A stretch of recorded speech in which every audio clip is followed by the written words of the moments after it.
You do realise we can't hear the music.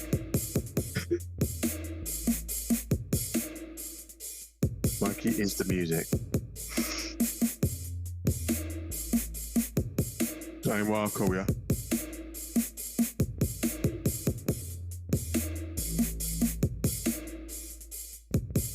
I'll just do your prank. I can't. I'm all black.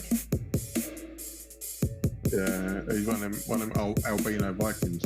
Yeah, baby.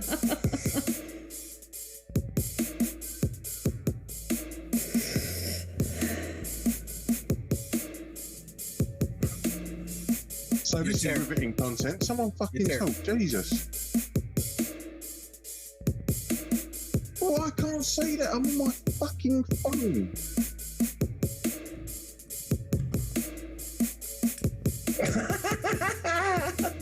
Really? Oh, sorry. Mr. Titanic. Jesus. It's a clusterfuck already.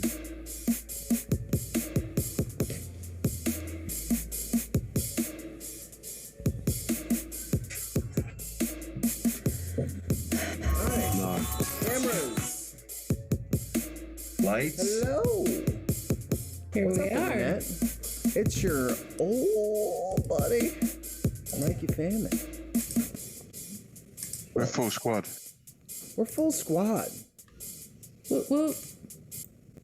We're in here. We got some shit to talk about. Thanks for everybody who hung out for the excellent interview with Clara. Hermit. She's awesome. Good get, Wayne. That was Good amazing. Wayne. Yeah. Like, Wayne, everybody we're gonna give double your Shiraz Wayne, offerings. Applaud for Wayne. Yay! Later on. Well fucking done. Very nice. Better than Clara. your fucking gold mic. See you on our second date on Saturday. We're gonna have a good time. See? Again, I'm just cast Brenna? aside. Brenna? I'm just Brenna? cast aside. Let me Brenna? go on my beach. Brenna, we never said we weren't dating other people. We never said we were dating. It's more of never an said we open were thing. exclusive. We're Keys doing in the bowl. this Keys 6,000 in the miles away. We're doing our relationship 6,000 miles away. This is rude. When we have Is BinCon, this rude? Is it's this gonna be fucking nasty. the chicken jokes and all that? That is rude. This is not rude. Everyone's gonna walk into BinCon with a fucking chicken under their arm.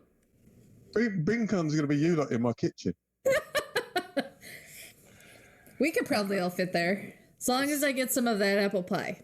So who are we tonight? Yes, we got Mikey Famine. Say what? Yo, We not got right. Say what? You should say what? Say fuck. Fuck you. We got Brenna. Say I'm beautiful. Wow. Later. So that's my only contribution to this entire thing is yeah. my looks? No. Wow. Not the fact that I have a professional green screen behind me while you guys are just in Green your screen? houses. The thing is Yarshan, what you don't realise, you just burnt a massive bridge behind you. You objectified Brenna, our super producer. And then I am more than just my looks. There's no bridge behind me. it's burned down, me. It's burnt down. Because them Viking longboats, they used the to bridge burn of them my on the guitar shore. is fine. The bridge is my look. No. It's fine. Back in the It's day, proper. the Vikings, as a tactic, used to burn their longboats on the shore where they landed, Right. so they couldn't go back. And you can't go back, my friend. So no. So That's the only tradition. contribution that Mikey has is that he can say yes, and the only contribution you have is that you're able to say fuck you. And because I said she's beautiful, that is her only contribution. Did I ever say that? It was implied. Yes. Yeah. Was that? No, I didn't. Fine. No. So Because they got to say something in a greeting or a non-greeting. I don't walk up to somebody and say, I am beautiful. I say, hello, good morning, good evening. Okay, all right. Brenna, I'm Brenna. Good curling, for goodness sake. Come on. Brenna, just say me too. Hashtag me too. All right. I'm in the my wrong. God. I fucked up. I got that wrong. All Put right. down the shovel, mate. Damn. Shovel, we got a fucking excavator. Got the John Deere out there. No, I'm going out to the chicken coop for fuck's sake. Yes, you do. Safety place for you. All right. So let's do this again. All right. Mikey, say hello to everybody out there. Hello to everyone out there. Wayne, say something. Something. Well, welcome, Brenna. Nice to have you. How's your day going?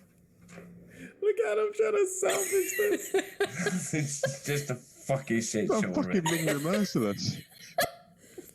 I am doing very fine, everybody. Thank you for joining me today. Brenna, you're an So- amazing human. I try very Brenna, hard. You know what I I'm like very about you? tolerant. You're really smart and you have a lot to say. I would never just like. We That's love right, your you make it look- personality. Oh, thank you, Wayne. I don't. Sometimes when you're skating off the road, you gotta steer into the skate. You know what I mean? Just Just to counter. burying himself. Just burying God. himself. Sometimes you just gotta kind of into. You're going this way, but You know you that turn meme that where way there's anyway. a kid riding along with on a bike and he puts a stick in his own spokes. Yeah. Does he have a chicken? Does he have a chicken? He puts a chicken in the spokes. Yeah, he puts a chicken in his book. Got his head. It breaks his neck, he can't say no. All right. Oh, All right, Jesus. so I butched this up. So where the fuck are we back? Because of the after show. Yeah. And we got some We've got some political Patreon stuff that people we to can look after. speak about with our previous guests. If you guys want to check out Clara Hermit, she's really cool, dude. Yeah. She's really cool. I like her. She was a welcome addition to our weekly podcast. I agree. Fuck yeah. Make sure you check out her show on BBC. Make sure you check out at Miss Clara Hermit at the Instagrams. Make sure that you subscribe to everything that she does. She's got a webpage. We're going to post that. We're going to post all links for you. Amazing fucking person. Vegan. What was it? Personal growth coach. Yes. Life coach. Yeah, personal. Personal growth coach. Yes. What he said. She's amazing. She was a good sport. She took her time to talk to us for well over an hour. So make sure that you look for it. But now we're going to get into the weeds on the stuff that we can't talk to her about. Mikey, what you got for us, mate? Quick question. Are we live on Facebook? Yes. Oh, are we? Yeah. Oh, yeah. Yeah, we're. Yeah. I have it right in front of me. I thought this was like just 10 seconds to share. I already did. I did. Sorry. Yeah. Where have you been, Mikey? Producing the video for the show. Yeah. Well. Oh, what, are you undermining the producer that we have? She's the audio producer. I'm the Yeah. video producer. Yeah. Oh. He's the streaming Pretty much. producer, so he Yes. does all the, and then I do the final cut Okay. of it. I think. Yeah, we work together. It's okay. That's fine. We're okay with each other. Are Yeah, you we're okay with fine. us, Wayne? We're fine. I'm Mikey likes me because I actually understand the stuff that he's talking about. Unlike that, I'm just Yeah, I'm just making sure we weren't going for a Jartan dynamic where it's all about the looks and the aesthetic and yeah. what you are. I would Yeah. never do that. Brenna. No, We would never do that. no. would Mikey never do that to appreciates Brenna. me. That's so do I. disrespectful. Yeah. That's awful. Brenna, thank you for everything that you do. Oh, thank you, Wayne. I appreciate that. You're an amazing kid. So, new news in the Arbery case out of Georgia. Oh, fun.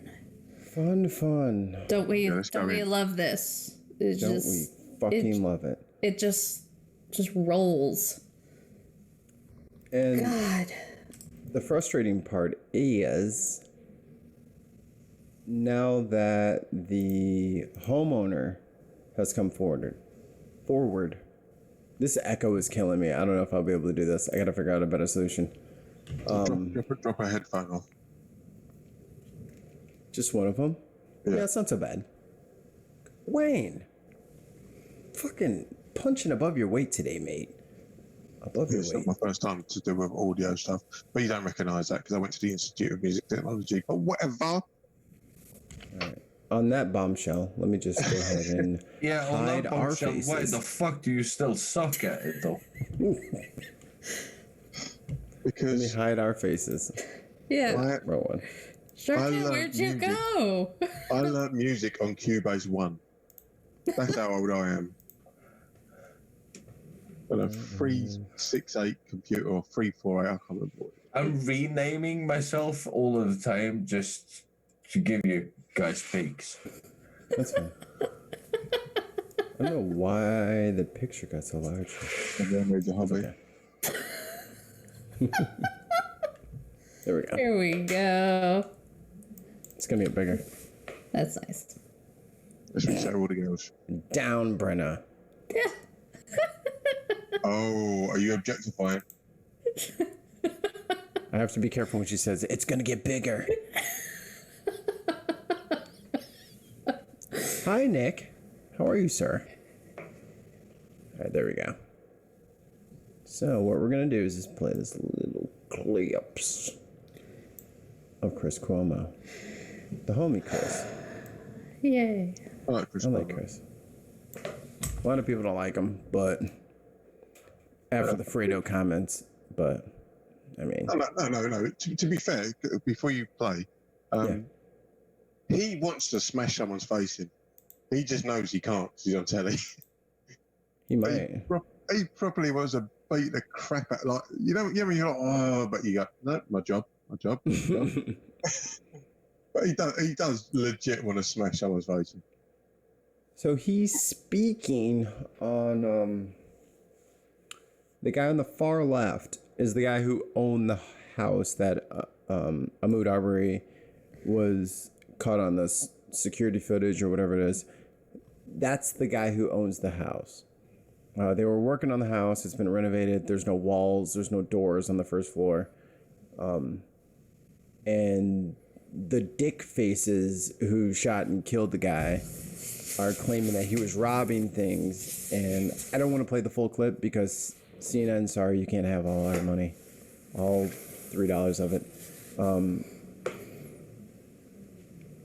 He is not saying that he's missing anything out of that house. He's not seeing these problems. And roll the clip. To explain why they would see him as part of this. Similarly, tonight, I wanted to afford you the opportunity to distance yourself. And just to be clear, you've said you don't know the McMichaels. I do not. I know of Travis. I only know him of just one introduction, and that was a very short, brief introduction. But you had nothing to do with what triggered their interest in Mr. Arbery on February 23rd. He wasn't even there that day. He was 2 hours away. You weren't there. You didn't speak to him on the phone. You didn't give them access to the surveillance video. You didn't contact them and tell them. I think it froze on the stream, so I'm gonna try one more time. I've got nothing in my ears. That's all. You're not going to hear it, sir. That's not how this works. Try one more thing. Well, that's why I was trying to be subtle and point at my headphones and say I can't hear it. I can't see you. I'm not John Cena. No, we're fine on the stream. We're fine on the stream. The stream is working fine, but we just can't get it on the call, mate.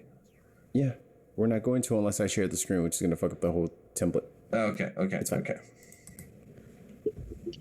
That's helpful. What had been seen at your home. You have Facebook. I'm looking at my phone. Holy ads. What is going on? All right. No. Okay. So This is why this is overrun. All right. No. So it's a helicopter shooting. This is not what we're talking about. Yeah, but what's going on? All right. So what's going on this? Hold on. All right. Cool. Give us a synopsis. It's coming.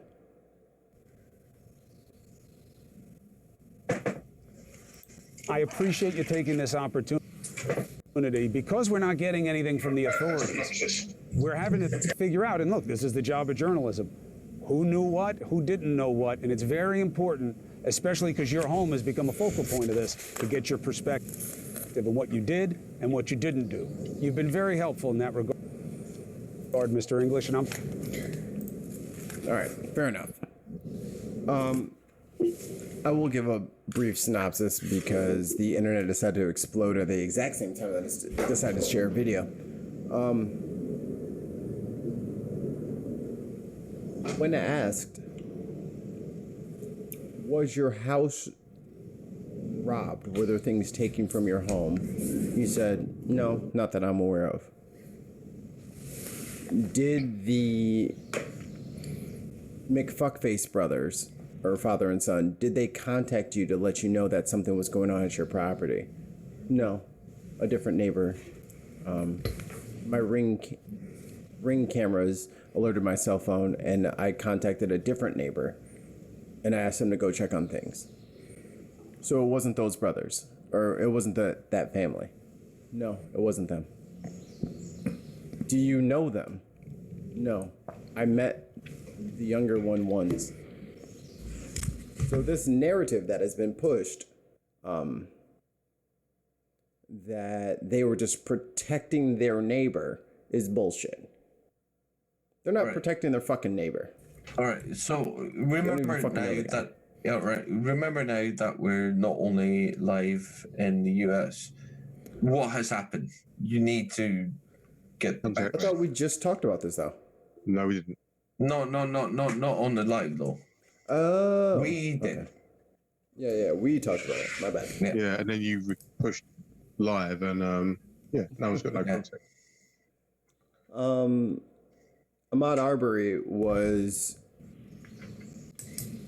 killed by two assholes in Georgia because they thought he was a robbery suspect, and they pulled up alongside him in the pickup truck and chased him down the street.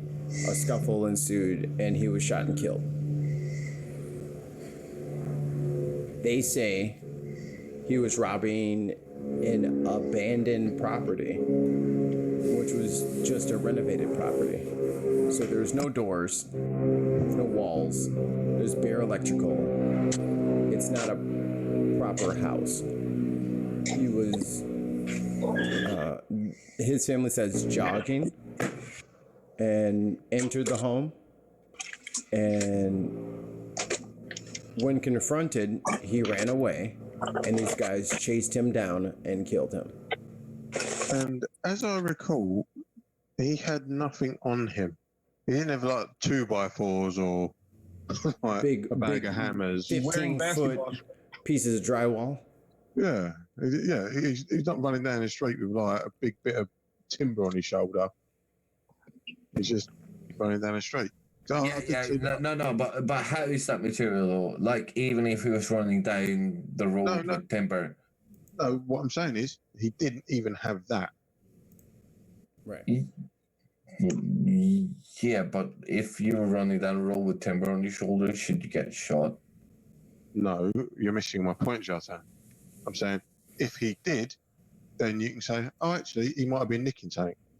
But he's just running down the street. Yeah, what he's saying is none of the things that were on that floor of that...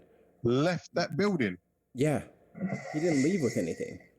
Because the only things there were giant construction materials. Yeah, but even if he did, even if he left that property with anything, how would that warrant you to kill somebody?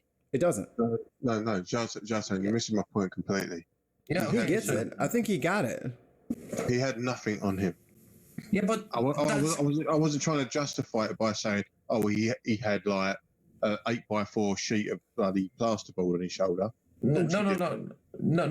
But that's not what I'm saying. Like, even if he did carry fucking building materials and all your tools and everything you fucking own that you left in that building, are you allowed to fucking shoot him then?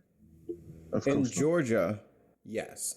Yeah, by law, because you're in fucking a third world country. But should you be? Georgia is a third world country. Is that in your country? It's a small third world country inside this country. No, you can't do that shit here. You can't even shoot through your door in Illinois without going to jail. Right. No, but what I'm saying is, even if he went into that property and stole everything in there, even if he did that, would that be okay for a private citizen to hunt him the fuck down and shoot him like a dog? Would that be okay? I don't think it's okay. No. I just want to ask, right now, the United States of America delegates everything out to the states to a degree. States and counties. Yeah, states and counties, and then you got the federal government, which makes it an all-encompassing thing where the United States of America is a country. A bit like the United Kingdom. The United Kingdom has devolved governments with regards to Wales, Scotland, Northern Ireland, England. Canada and Australia. Yeah. But how can you have such diverse laws and call yourself a country with regards to independent state laws? I don't feel that that's truly a country, because you're not. You're just kind of like an agreement. It's like the Commonwealth. The Commonwealth is like countries we used to own, and they all have different laws, they all have different things, but it's not classed as a country. So for me, the United States is more of a Commonwealth than it is a country. Does that make sense? Yeah, it makes sense, but we have to do one thing at a time, because that's a bigger fucking issue. Like, what we're talking about is there's a man who's been in an abandoned building. No. Sorry, let me clarify what I'm saying. It's because there are different gun laws in different different states. And for me, if you live in a country, that gun law is absolute. It shouldn't be devolved in any way, shape, or form. Yeah, and but that's how it works in the civilized world. We're not talking about that now. We're talking about United States of America. It's passive aggressive. Yeah, but I am because I'm Okay, so America was developed over this idea that we weren't going to be ruled by one set of laws. We didn't want the overarching, government to tell us what to do. And especially because when we were starting, we wanted to expand. I mean, that was our goal, was to expand. And so we did... Yeah, but Brenna, give me a second. All right, so California is what? Is it the 5th biggest economy in the world? Yeah. Yes. Yeah, you're right. Yeah. Does Georgia want any of that money because they're not the 5th biggest economy in the world? They get it. Yeah, but they want it, don't they? No, they get it. The top 5 producers pay the most in taxes, which means we also get the least back. Yeah, but Georgia wants the benefits of being in the same country as California, because but they don't contribute. And they don't contribute, but they want they want the pie, but they just don't want to pay for it. Right. Yeah. So Send them on neighbours. that is kind of how Europe feels about the UK right now. But all right, but the point I'm trying to make here is you live in a state, in a country, and you're the 5th biggest economy. Not in your country, in the world. Fucking world. The 5th biggest country in the economy in the world. In just your state. Yeah. Which is one of 50. Georgia is what now? 297 last time I read it. They don't have a very good economy. Where is Mitch McConnell? Is he Kentucky or is he Georgia? He's Kentucky. Yeah, he's Kentucky. Yeah. The point I'm trying to get at is Virginia wants the apple in the pie. They just don't want to pay for it, right? They want to be a part of this big coalition, and they want to be a bit. They want the benefits that come from the federal government, like the oversight of the constitutional oversight. But what they don't want is they don't want the federal government to run them, and they don't want us, the Californians, to tell them how to run their life. Because But they still want your money, though. But anytime that there is a natural disaster, the donor states are always the ones that spend the most. We give the most money. Yes. And then we don't get any of that money back because they're not required to pay it back. We have New York, California, Illinois, Pennsylvania, and Ohio are the top 5 economies. Yes. In the U.S. Conversely, they also pay the higher rates. Yeah. As far as the taxes goes, and they are among the least economically dependent on the federal government. Yeah. Yes, of course they are, because there's a reason. And then there's what's happening is that then these states that are the call them the taker states, the ones that receive the aid from us donor states, they are constantly complaining about how high our taxes are. Well, there's a reason, because their taxes aren't high enough to sustain them. So the reason why California has such high taxes is because places like Georgia don't pay taxes as high as we do. Yeah. And so it doesn't balance itself out. But it doesn't. But what I'm trying to say is, like, the fact that you live in a state that don't have an economy that runs itself, right? You are dependent on countries around you. It doesn't. Right. California, as we talked about earlier, make sure that you look at previous episodes. California would do good. California would do good. Yeah. Even if they weren't a part. If California was a country, not a state, California would still do good economically, because I think we'd keep. I think it's about like 90% of our economy would stay the same. Yes. Like we would lose such a small amount of our economy that it wouldn't affect us. But the rest of the country would suffer greatly. Yes. Because if we weren't a part of their economy. Yes. That's how much California and the other donor states are to the rest of the United States, and yet we get shit upon constantly by them. Because there's a similar dynamic that goes on in the UK, in the sense of most of GDP is generated in London and the southeast, yet we have to pay for our prescriptions. It's £13 or something, rubbish like that. But in Scotland, you don't have to pay for your prescriptions. But most of the revenue of the GDP is generated in the southeast of England. And yet we devolve that power to Scotland, and they say, well, no, you don't have to pay for your prescriptions. It's fine. So there is a touch. Yeah, that's a bit of a different discussion right there. No, because Scotland is considered a different country. Scotland is a country in itself. Right. Whereas California is a state. It's not a country. So, but what I'm trying to get at is, you have these two men in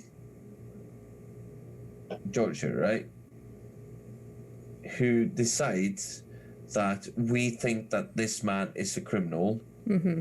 They hunt him down, and they kill him. And now we're kind of saying we're gonna have this into like state laws and all that shit. That is a vast fucking discussion. The point I'm trying to make is that you can't have a country and have different laws from, if you call it municipalities or counties or states, whatever the fuck you call it. If you have a country, you can't have people fucking running down people just because they think they've done something wrong and then shooting them down. You can't have that. That is not right. But that's legal. But but I'm not saying that's the mindset. That's the mindset that they were brought up in. I understand that. The government won't do anything for you, so you have to take it into your own hands. That's what these people have been taught their entire lives, for generations, that the government is not going to save you. But the government have been saving their fucking economy for fucking ages. That's the point I'm trying to make. And that's the most fair point right now, but they're not going to think about that way. They think the government is supposed to just make sure that they have those rights to carry their gun. That's the only reason for the federal government. Other than that, their state is going to do that. Their county is going to do that. Their cells, their property is theirs, and they get to do what else they want with it. But I'm thinking you should do what the UK does. You should just fucking dissolve that fucking union, because this is fucking bonkers. This is like trying to have Bosnia a part of fucking Sweden. It doesn't work that way. You can't have people running around with guns shooting people just because they feel like they're fucking entitled to do it. Like, no. I'm building this rocket, and this rocket can take you to the moon. If you want to carry guns openly in the street, there's this city on the moon that I've built, and there's this rocket that I've built. You can live there. Fuck off. Well, let me put it this way: a friend of mine who is massively right wing, massively racist, is a member of many of these like racing websites like Forza or whatever it is, and is it Forza? I don't know. I'm not 4chan. 4chan. Forza racing, as in like a computer racing game. Yeah. He's a member of many of these groups on Facebook, and apparently, again, this is completely anecdotal, so please don't take this as any objective bitch. But he has been showing me pictures of these people that are getting their Trump checks, and they're buying racing rigs. Yeah. I'm a part of a very premier racing series, and that's exactly what they've done with the money. There you go. Thank you. So you can watch them live on grid.life. No, I'm kidding. You can stop saying links. I'm letting you know right now. Stop. Hey. Let's drama. Let's not. Yeah. Go on. Says. Yes, they're buying rigs and. But that's what they're doing. They're buying a rig. They're not like my family. Yeah. Okay, but how is that important to the fact that two people hunted down a man and killed him? Raising rigs? What the fuck are you on about? No. So I think you're missing my point there. Yeah, apparently. In the sense of how we're dealing with it and how America's dealing with it. Yeah, I don't care. I want to talk about two guys running down a guy. I don't want to know how you would fucking run with that. I want to know how the fuck it's okay for two guys to run down a man and kill him because you think he fucking did something wrong. Okay, so here's the thing, Bob. Do you think this is a new thing? No. Do you think I want to talk about it. So the black community, we already know about this. And Wayne's black community is different than me and Cortez's black community. Yep. It's different. There's different history there. There's different context there. Yeah. Definitely. You had when you see motherfuckers running down on you in a fucking pickup truck. Cortez, what time is it? It's Usain Bolt time. It's time to go. Don't ask no questions. You'll figure that shit out later. America has a colored history, to say the least, when it comes to Good old boys and fucking shotguns and fucking pickup trucks. And this has been happening since fucking 1880. Mikey, let me put some context. Mikey, let me put some context in there, because your experience is never going to be my experience, because I don't live in your universe, and I cannot sit here and say that your universe is what's the word I'm looking for? No, I don't think you're trying to discount my experience by any means. It's just that we have different lenses. Not in the slightest. In fact, I'm doing the other. I'm trying to say to you that I'm agreeing with you. I exist in a world where I get away with a lot more than you would. Easily. Oh, for sure. In my world, massively. Because if I said to my mates, some geezers just fucking turned up in a pickup truck or running me down the road, they'd be like, "Are you fucking serious? We need to go to the old build now. We need to get the police involved now. Find that fucking geezer. Get them bunch of cunts fucking banged up straight away." Whereas your experience would be, well, that's what happens here. It's not so much that that's what happens here. It's that when it happens, it'd be more expected. Nothing's done about it. That's my point. Yeah. That's the shit that pisses all of us off. Yeah, go on, Cortez. We can all agree to move to this post-racial America, but when something clearly racial and clearly an issue happens, and everyone just sits on their hands and say, "Man, someone should really take care of this."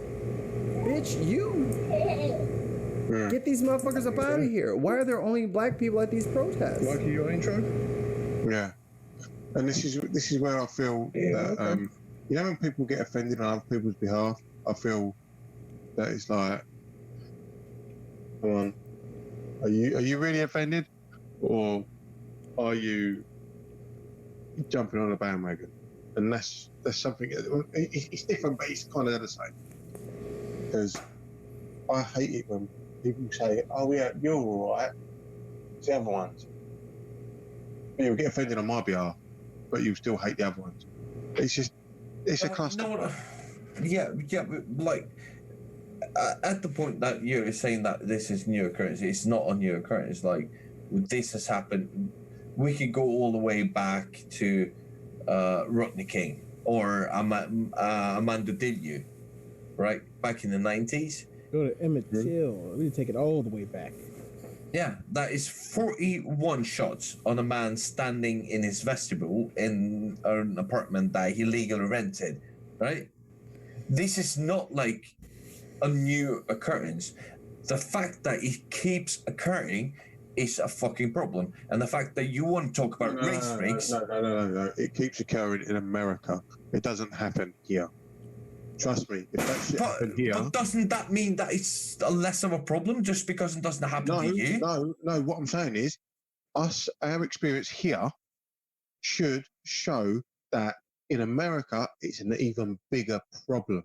And it should be exacerbated by the fact that if so for instance, some geezer beat the granny out of me and they had absolutely no context. It was just like premeditated racial attack. Yeah, but what has that to do with the topic, though? I'm telling you now, that will carry more weight here. That will carry more weight here than any story that's going on in America. Because any story that goes on in America, it's just kind of brushed under the rug. It's whatever. I'm a black fellow, yeah, whatever. Doesn't matter. He was probably doing something wrong. And they will always Now, there's something that you just touched on, which is critical to all of this. Mm-hmm. The reason why it's so hard to convince white America, says black America, is because there is this constant and steady indictment on black victims. Where if you get gunned down by the police, they immediately look up every traffic ticket, every fucking moving violation. Right. Anytime you've ever done anything wrong in your life, well, you know, they were a big, they double parked one time in 1997. It's like, what the fuck does that have to do with the fact that... had some pot in his car? Trayvon Martin, case in point. No, Philando Castile didn't even have marijuana in his car. They said he had marijuana trace evidence of THC in his bloodstream after he was murdered. All right. In the autopsy. You're probably right about that. But what I'm trying to say is that I feel like it's almost unrespectable for us in a contest that we're talking about shootings. Like, it's not like those kind of shooting doesn't happen in Sweden because there aren't enough black people to shoot. Yeah. And they don't happen in Britain either. They don't happen in Britain. Because we are monoethnical. That doesn't mean that it's not a problem. Like, the racism that goes on and the racial profiling in the United States still affects me on an emotional level, right? Wait, I'm still talking. I'm fucking infuriated by it. Sorry, mate. And I'm getting angry with you because you're talking about race rigs when we're talking about fucking two guys hunting down an innocent fucking man who has not been proven to make any fucking crime at fucking all, and you're talking about race rigs. Are you fucking insane as well? Like, this man has been killed. He's been killed by two guys who felt like he might have done something wrong. And we're talking about fucking race rigs? But I think they were speaking to like a tangential issue. I don't think they were trying to. I don't care what they were talking about. I understand. But you don't have to take it personal because they weren't talking exactly about the same thing you were talking about. So they weren't doing it to disrespect you or to make light of the issue. What he was trying to say is that in his country, when something like that happens in America, the people in his country are more focused on something else than that. That's what he was trying to say. He was trying to caveat that along with they should be focused on what's going on with the racism problem that we have in America. But they're so focused on everything else because to them, it's not a real problem in the UK because that doesn't happen there. Yes, exactly my point. Yeah, and that's a very good point. Sorry. No, but that's a very good point by Cortez. That's a very good point by Cortez. Stop. Let me tell you something now. Right? In my experience as a 30-something-year-old mixed race, 39 and a half. It's really 50. In my offensively late 20s. 5'5". Yeah. 5'5", 39, and 14 months. We have this confirmed. Just see our previous live stream. We have this confirmed now. In my Brenner-sized trousers that I wear. Is that pants or underwear? I don't fucking know what these people anymore. I don't know the language anymore. No. We're fine with that. Listen, you bunch of cunts. Speak English, man. Speak English. Oh, well, I'm speaking English. I'm about to deploy my entire vocabulary on you right now. Brother, can you I'm probably not going to understand half of it. piece of your underwear to wait, please? I'm winding necks in and messing with nubbas and jabbas and... all right. Wait. No, but seriously, we're on some serious fucking shit right now, and we're going way off. I'm telling you now. We got to have a little bit of levity there. If we had the same gun laws in America if we had the same gun laws here as they do in America in certain states, we would be just as fucked up. 1,000 dead on the first day. Exactly. Because 1,000 dead on the first day. Guaranteed. Yeah, I mean, you put your bin out on the wrong day. Fuck you. Yeah. We'll be doing it all day long. It's so easy. It's so callous. It's so mind-numbingly simple. And the problem that we have external, and this is, I mean, please don't get defensive about America, is we look at America and we go, what the fuck are you doing? You allow the mentally ill to have a gun. You allow AR-15s just to be open carried. I could get stopped and charged for having a Stanley knife in my passenger doorwell of my van. What's that doing now? It's an offensive weapon. What? No, mate, I need to cut open my tubes of silicon. Well, you can't prove that. I could get nicked for that. I can get banged up for having a Stanley knife, which is just like a tiny little inch Box blade. cutter. Yeah, it's a box cutter. Mm-hmm. If I have that in the wrong place, I can get nicked. You can walk around with an AR-15. What the fuck? So No. let me illuminate something. Elimination. Elimination.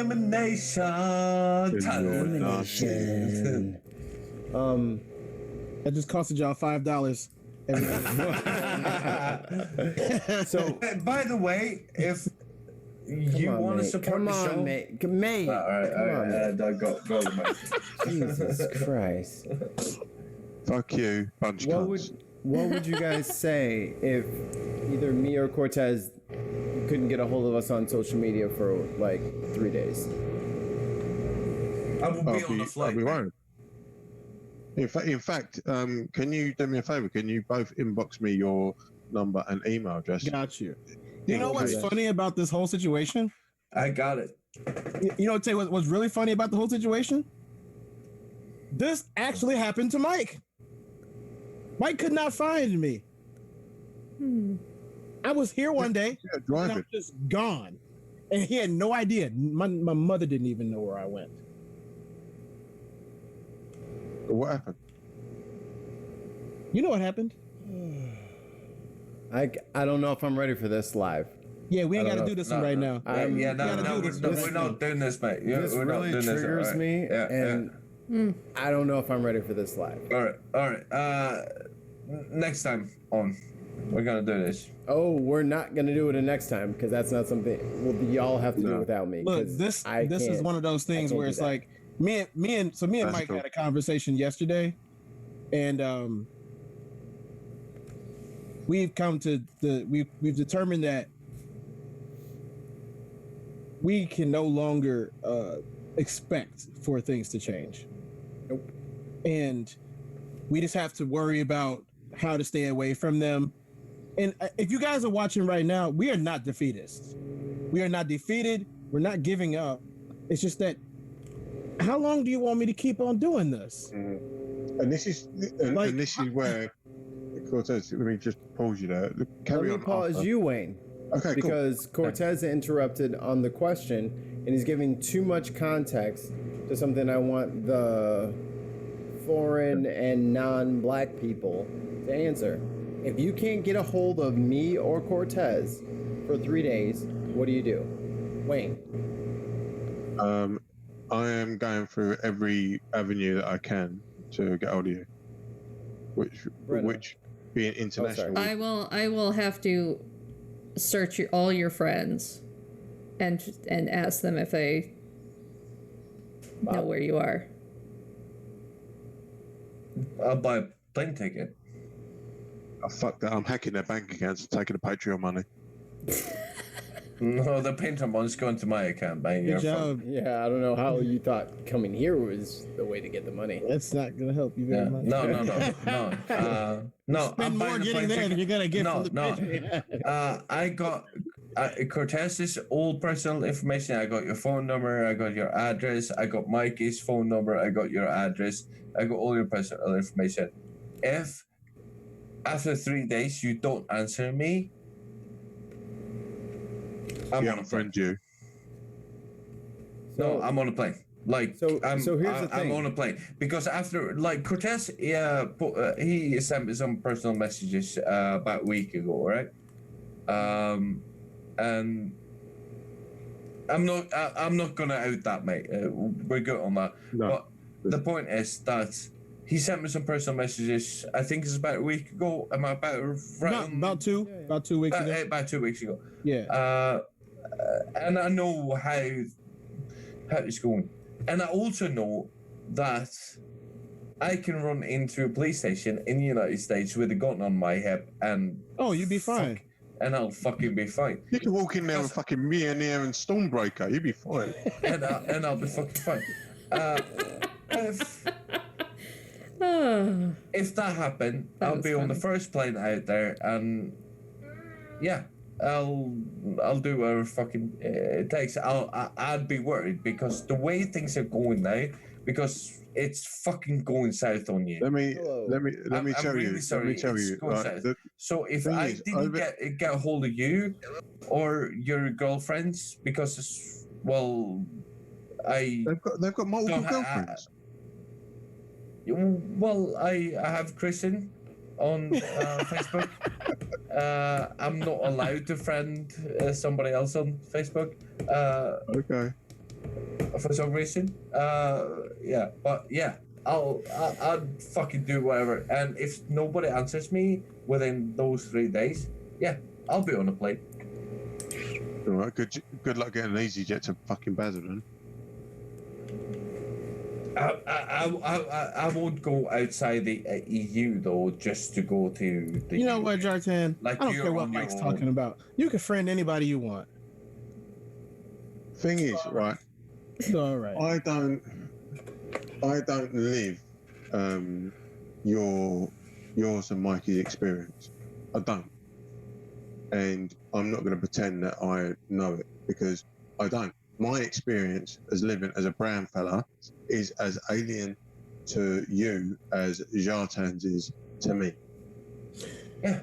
Can I say this and give you a little bit of backstory? No, but just give me a second. Just give me 1 second, because I'm the white guy in the clan here. I know. No, Brenna's got a massive cock. Did you say clan? I'm kidding. No. I'm about to run. This is off the rails again. Brenna, you really got chickens? You got a cock in your backyard? Really? And you haven't told me. And you haven't told me. And you haven't told me. He says that. Oh my god. This is getting worse. Oh, Wade. Oh, Wade. No, what I'm saying is, I know that as a white guy, and this is how fucked this world is going to be, because I know that as a white guy, if I put on a suit and I shave a bit of beard off, I could go into any fucking government building in the United States and I would be able to fucking get in there and nobody would fucking... No, you can't because you're on the register.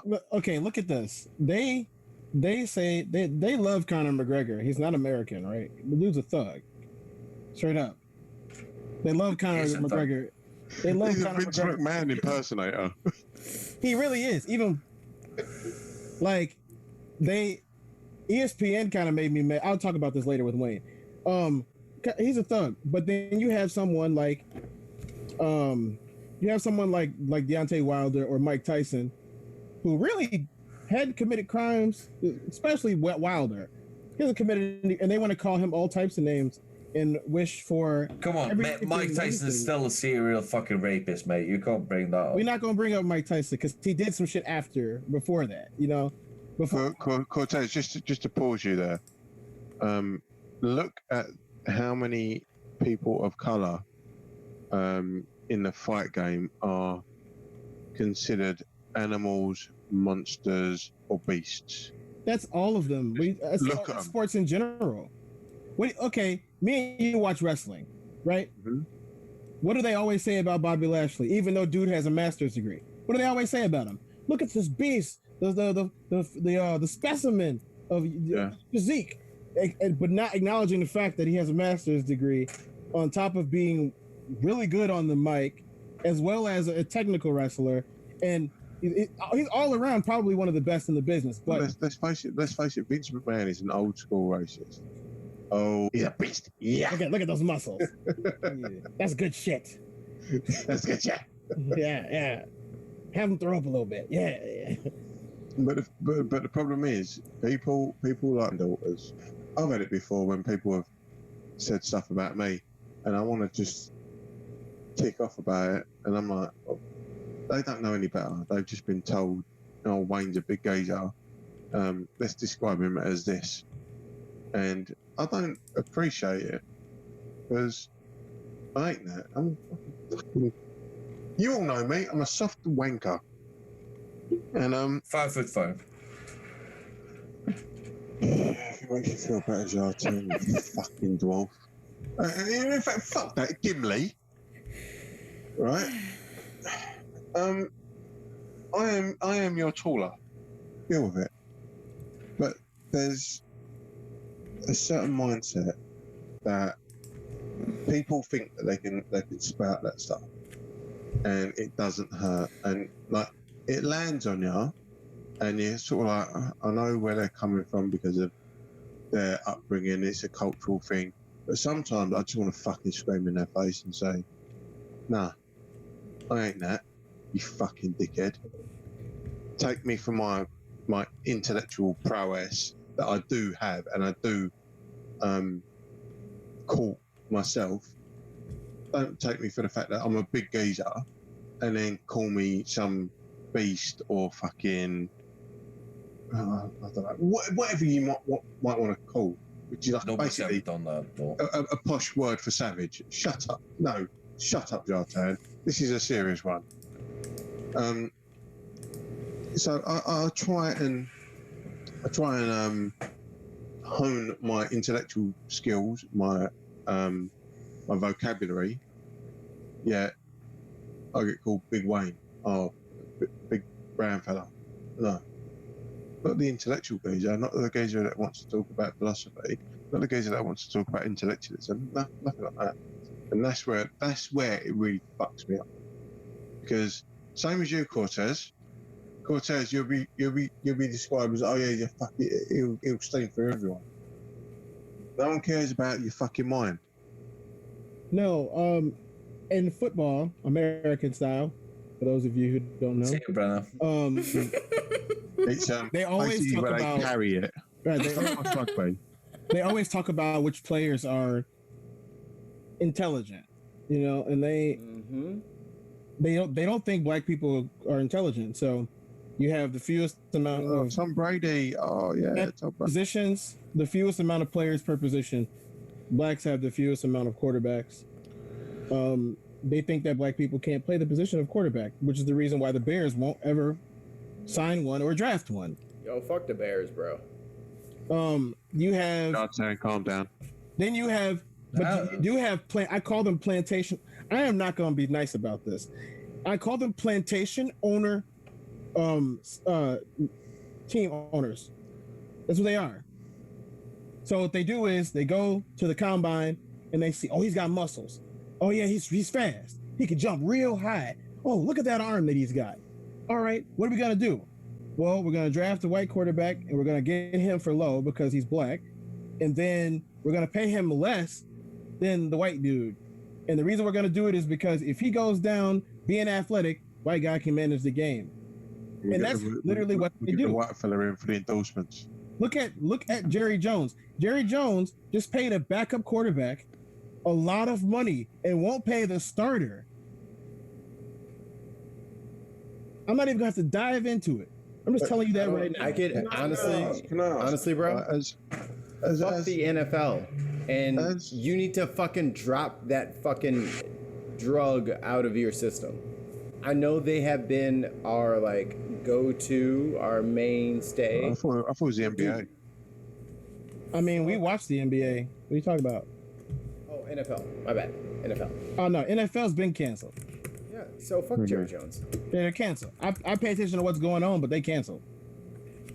But you ain't getting none of my money.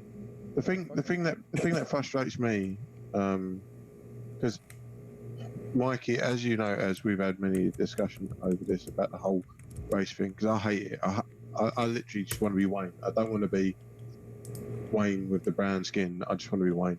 That's a privilege, though. Yeah. It's not a matter of privilege. It's a matter of I want to be that. They told me it was a privilege. Want to be something that is privilege. Yeah. No. Wait a second. So we need to move this on. I heard what you said, but there's 3 other people having a conversation, so we got to grind through this. This is important for the people of color of this show. We need to get through this. Okay. And for me, I want to be always just Wayne, and my actions and my character define me. Okay, so other people are super proud of their heritage. Mm-hmm. Yep. There's a Oh, my Italian grandmother. Let me tell you, her meatballs and her spaghetti. Oh, it was the best thing ever. And they have pride in their heritage. But because we have a heritage, which is not so far away from here, based on slavery, we want to act like we just want to be part of everybody. I don't think you need to do that. And I hope that's not what you're doing. No, but the thing is, no, it's definitely not. But the thing is, for me, if you can mimic something, that means it's not exclusive. It's not exclusive to you. Super kicks. Sorry. People copying super kicks. Everyone's super kicking. If I can make an amazing pizza or pasta, at the same time I can make an amazing Singapore rice noodle, goulash or apple pie. Yes, thank you. It's an American. Those things are always defined. But those things are always defined as a cultural thing, and we always have this cultural appropriation. If I can mimic that and do it well, that doesn't mean that I'm being insulted. It means that I can replicate that, and it means that I can take that on board. I can assimilate that.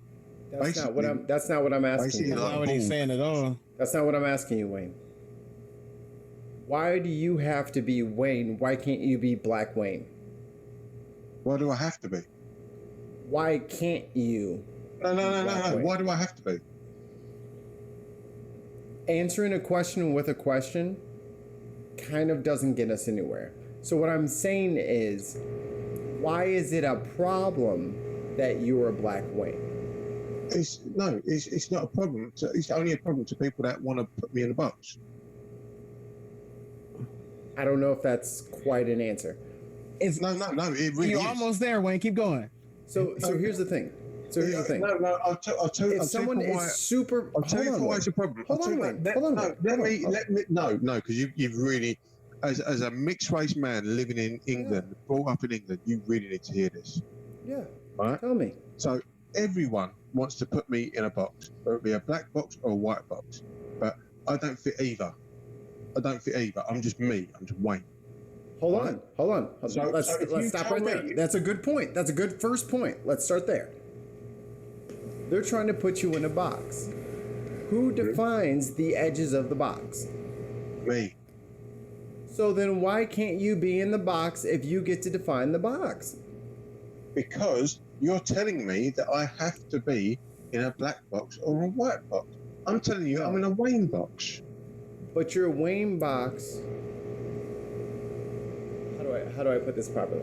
I got you. Mike, would you ever ask that question to me?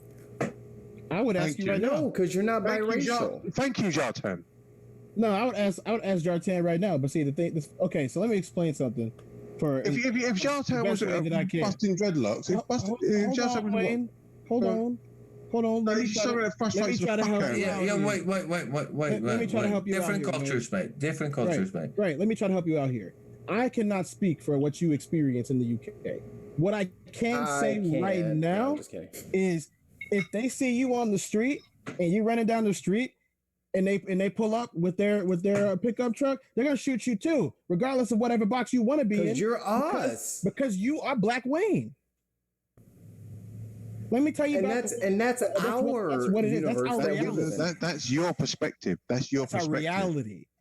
Yeah, and I'm talking about my reality. So you're trying to judge me on your reality. I'm saying reality is no. I said that I cannot judge you based upon UK standards. When I get stopped by a police, to be fair, I haven't even been stopped by a police officer since 1999. What? I'm playing against 99 times. You see, so I totally smashed your paradigm apart because it doesn't work. Wayne, I am not disagreeing with you. I am saying I can't judge how they are in the UK, but for Americans, and we do have a partially American audience, you've got to understand that in this country, there was a one-drop rule, and they lived by this for hundreds of years. And even today, when they see you, they don't see a Wayne. They see Black Wayne. I understand it. Yeah, I understand it. Barack Obama. As a white person in the United States, yes, Wayne, you would be considered black. Yeah. Is Barack Obama black? You're not even, yes. No, Barack Obama is a mixed race fella. Is Drake black? No, he's a mixed race fella, and he's Canadian, isn't he? Don't mean you're not black here. No, but just wait. Because what Wayne was trying to get at is that Wayne wants to be Wayne. He doesn't want to be judged on the color of his skin, right? Absolutely. And that's what he's trying to we get. We would all like not to be judged on what is outside, but who we are. Yeah. But here I am, a woman. No, Wayne wants to be Idris Elba. Yeah. Yeah. Wayne was Idris Elba. There would be a whole different conversation going on here. No. That man is good looking. Idris Elba is actually 6'3". Bunny, Wayne is 5'5". So no, but what It's just got hot in here. Never. So He could never be Idris. Oh, Idris Elba. Oh. Brennan needs to change our seat cover. yeah. Sorry. So what I'm trying to say Oh, what is a good looking man. and how this is how privilege works, because you would never fucking ask me that question, would you? In any sense of the word, in any country that I lived in, you would never ask me what I would be called, because I would just be Bob. In any sense of the word, in every country, I would just be that. I would not be white Break it Bob. to you, Wayne. No, Wayne. Jartan. They would still question you here because they want to know. You still get questioned, even looking like that. When you open your mouth, you get questioned. As white. You're foreign. No, I can pass as an American. No, hell no. He did live here for a couple of years, man. And that's what they call them fucking Bob, because they can pronounce his name because he's foreign. Have a shot nigger over your shoulder, you'd be fine. Oh, Jesus Christ. I can't be one of those niggers. All right. Oh my God. Are we ready to move on? Can we move on to the next topic? Let me just clarify my point.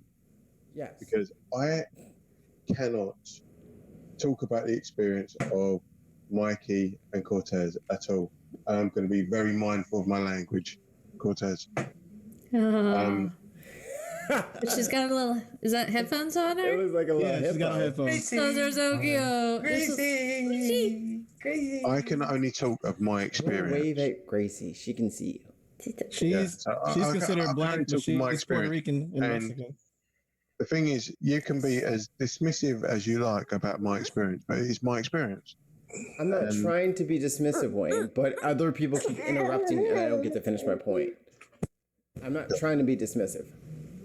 It's just globally, you black. Are you using anecdotes, but that's or not are you using your opinion? thing. But you keep acting like I want to be Wayne. I don't want to be black, and that's what I'm trying to get. No, it's not that. It's not. It's black. not I'm that. OJ. The thing is, exactly. You don't have to be black. I'm Wayne. Like you don't have to. Why is being black bad? It's because it is. Let's keep it real. It's not a matter of that. It sucks sometimes. I feel that I have to explain myself before I can be myself. That's what I'm talking about. Exactly. Exactly. But that's the good thing about being black and being yourself. Whatever you are. I shouldn't have to explain myself. You don't have Jartan to doesn't have to explain himself. Brenda doesn't have to explain herself. She can just be herself. I have to explain myself. No one's asked you to explain yourself. Stop right now. Stop right now. Because it's really fucking important to my identity. All right? I have to sit there and explain to myself that I like music, which is guitar based. I like fucking sci-fi. I like everything that's not traditionally a black thing. Okay. I have to explain that. Why? Okay. Just give me a second. I have to sign off. I love you guys. Take care of yourself. Make sure you go into patreon.com/thebinpodcast. Get your patrons in. From me, I'm off. Have a good night, everybody. Bye. I love you, and goodbye. Good night. See you, man. Good night, Bob. Wayne. So I understand 100% your frustration you're talking with the to question. your brethren now.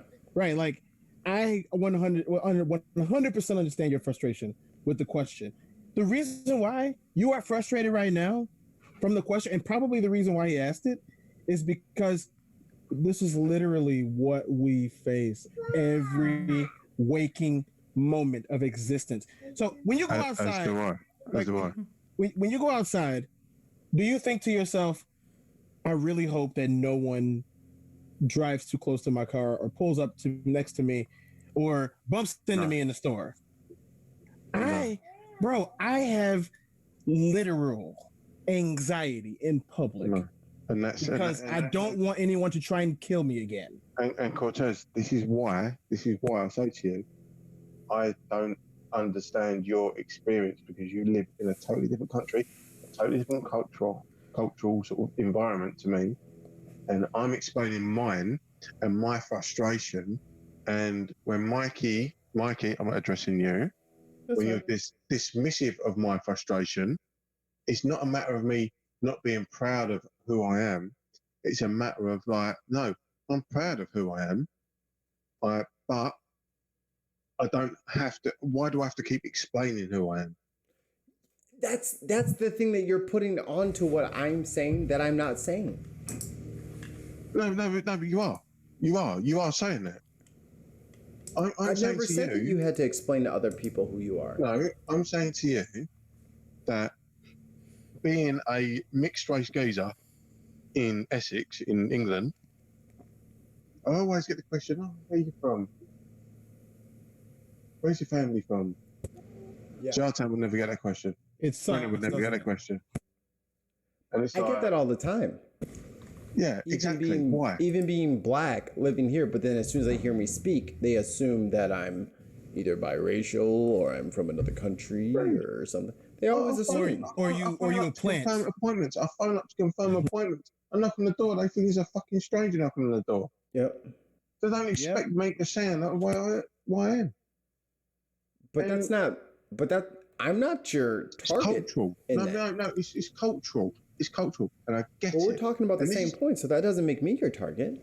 No. I'm not. What I'm saying to you is, you're saying, "Oh, you need to chill out on that." I'm like, no, I'm fine with it. I'm saying let them be uncomfortable. There's nothing wrong with you. So for you to say that I just want to be Wayne, it's dismissive only to your African roots. That's all I'm saying. But tell that to every adopted person, because that means nothing to me. It means nothing to me. My roots are my mum and dad, and my mum and dad are. No, but your roots are much deeper than that, Wayne. In your opinion. But in my opinion, your roots are much deeper than that. No, our roots go deeper than our parents. No. No, but what you're doing is you're trying to put your opinion of roots as to character, as to who you are, on me. And I'm saying to you, if I was just like a brand new fresh egg, and I hatched in 1981, which I did. 1881, good year. 1981. but this is my cultural relevancy. So I can't sit there and go, and this especially with all the shit that's been going on recently. Yeah. All the people talking about the war and look at we won the blitz spirit, and I'm like, I won't fucking alive then. I don't give a shit about that. Why should I be emotionally coerced into thinking about shit that has no relevance to me when my relevance is right now, and I can tell you who I am right now. Okay. And if you don't like it, then you can fuck off. Okay, if you do like it, then come on, let's have a party. That's a position to be held, where my cultural identity starts with me. Mm-hmm. It is rare, and there is a reason that it's rare. This echo is killing me. I got the echo back again. I don't know how to get rid of it. If you think that your culture begins and ends with your life and death, there's a name for that. If you think that your entire experience is wrapped up in your singular living situation, there's a name for that. You're part of something larger than what you may want to attach to you. But that's part of you. And it's not, and the thing is, it's like when people tell me, oh, well, you're African American. I'm like, don't call me African American.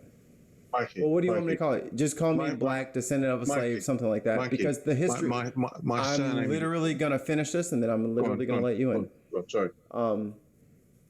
I want my entire history part of who I am. So after doing my 23andMe and my Ancestry.com, Nigeria pops up. I didn't know that before. That's cool. Now I have a secondary team in the Olympics to root for. It's not completely life-changing, but I'm not going to erase it just to make myself feel comfortable. I'm not talking about. And it's not okay for me to just, no, I'm not of Nigerian descent. I'm American, and I'm Ali. I'm Mikey, and no one can take that away from me. Right, there's a name for that, Wayne. Hold that thought. I'm just going to write this on it.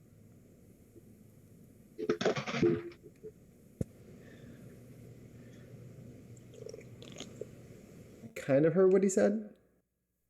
I didn't hear anything. I was coming back. Oh, was it Sienna waking up? I think he had to use the okay, that's it. Lou, I think. Not quite sure. Brenna, your thoughts? What do you think my heritage is? Are you a natural redhead? And God, not a natural redhead. Come on. Portuguese and English? Pretty much. Yeah. I'm white. Yeah. But I have different whiteness, and my Portuguese is so small, but that's part of it. It's interesting how much I want to understand my Portuguese heritage. Right. It's very interesting because of the way that, because I do have, I have Swedish in me. I have a little bit of Swedish, and that's Jartan. And that's because of Orange is the Swedish. Wow, this Cortez is. Yeah, can you stay on camera, sir? Yeah, either stay on or stay off. Oh, you didn't hear anything I said. That's what my problem was. It was disconnecting. I was asking, isn't Portuguese still white? So much of Spain is white. Okay, so Portuguese, it's very interesting, especially because my family's from the Azores. And so the Azores aren't just Portugal, they're islands, they're strategic islands that much of Europe and Africa was using for trade, for military.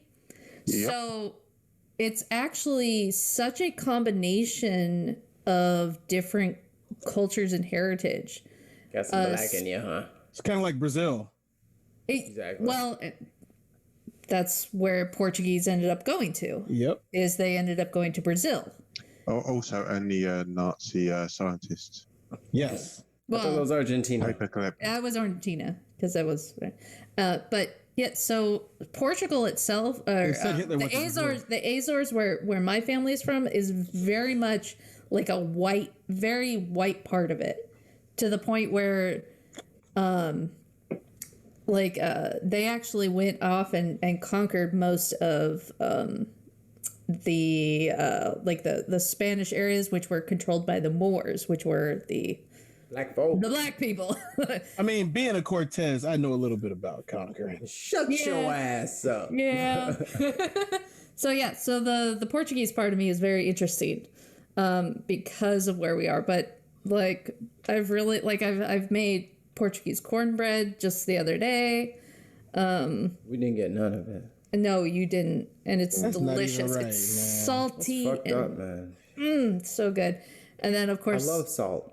So, how Oh, you're gonna get some from my next comment. Especially in California, there was this huge wave of eating kale. You know, adding kale to everything. I've been eating kale for a long time because it's part of Portuguese culture. How do you eat kale? Oh. Kale is them little spiky leaves on the bottom of dandelions.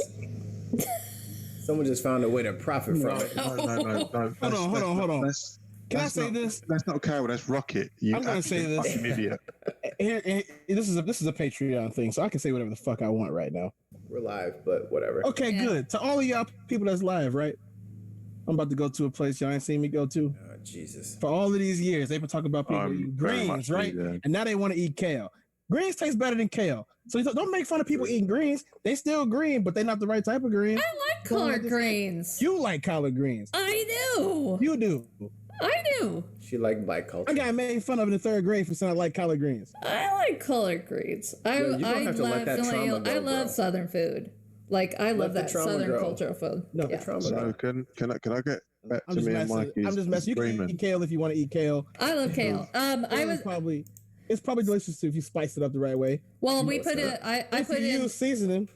I put in kale soup, which I put in turkey sausage and potatoes and carrots. Sausage in a soup. This is a really bad pasta. Never heard of gumbo before? God. No, they ain't got no French Creoles over there. What? We're 20 miles away from France, you fucking idiot. Hey, y'all still ain't got gumbo. Where the Creoles at in France? Yeah, but what about Italian put sausage in their soup? Anyway. The French Quarter is not in France. Right. No, I'm gonna dismiss all of this because I want to get back to mine and Mikey's disagreement. My God, that was such good food when I went to New Orleans. Oh. It's something that really kind of is passionate with me. So, Mikey, you ready? Yes, sir. My belly. The reason that I am so passionate with regards to identity is because I've had people telling me who I am all my life.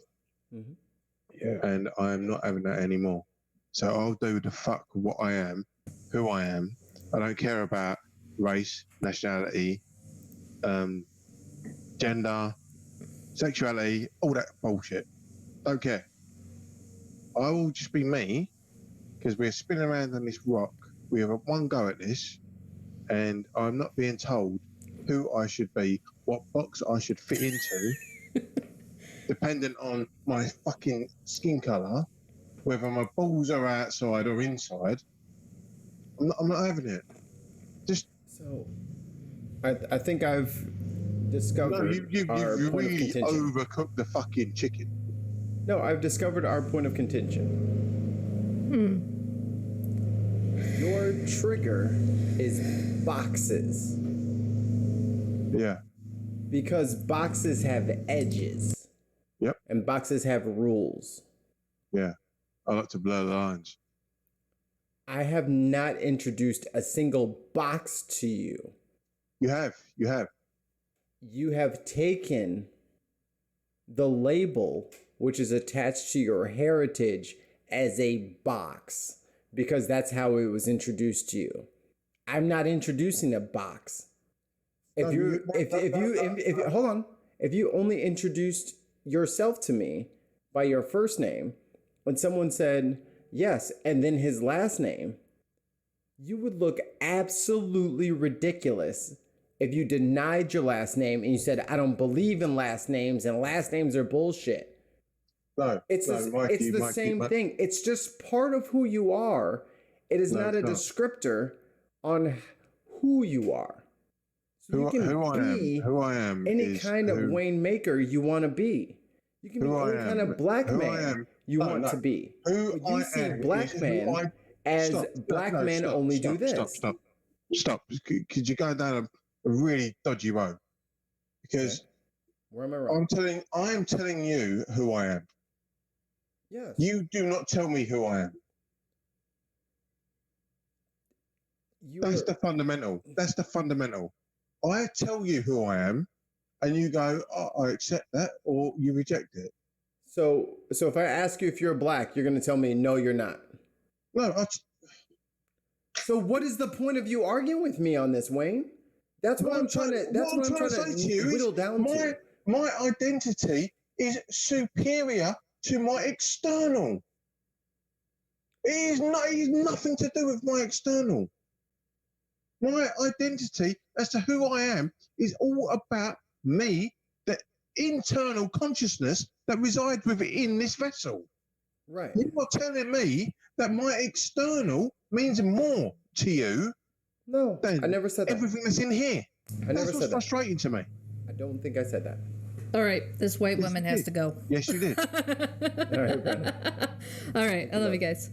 Talk to you later. Tap out session. Bye-bye. So, I don't know or think that I've said that. You have. I've said that your brain is tied to your ethnicity. Yeah. When, where? You have said that I have ignored my ethnicity because of what other people will think. I'm like, well, no. Okay. So answer that directly.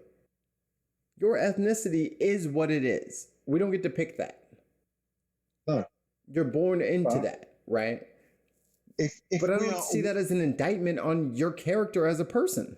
No, but if we are all blind, what the fuck does skin color mean? Yeah, but everybody's not blind. So let's talk about the world in the real world situation. Come on. Yeah, and everybody, there's a Southern saying, and if a frog had wings, he wouldn't bump his ass every time he jumped. Yeah, and if what's the other one? If a cow was born in the stable, it wouldn't be a horse. All that meaningless platitudes that mean nothing. What I'm saying to you is, if I was blind, if I was a computer program, my personality would be the thing that attracted you to me as a friend. Yeah.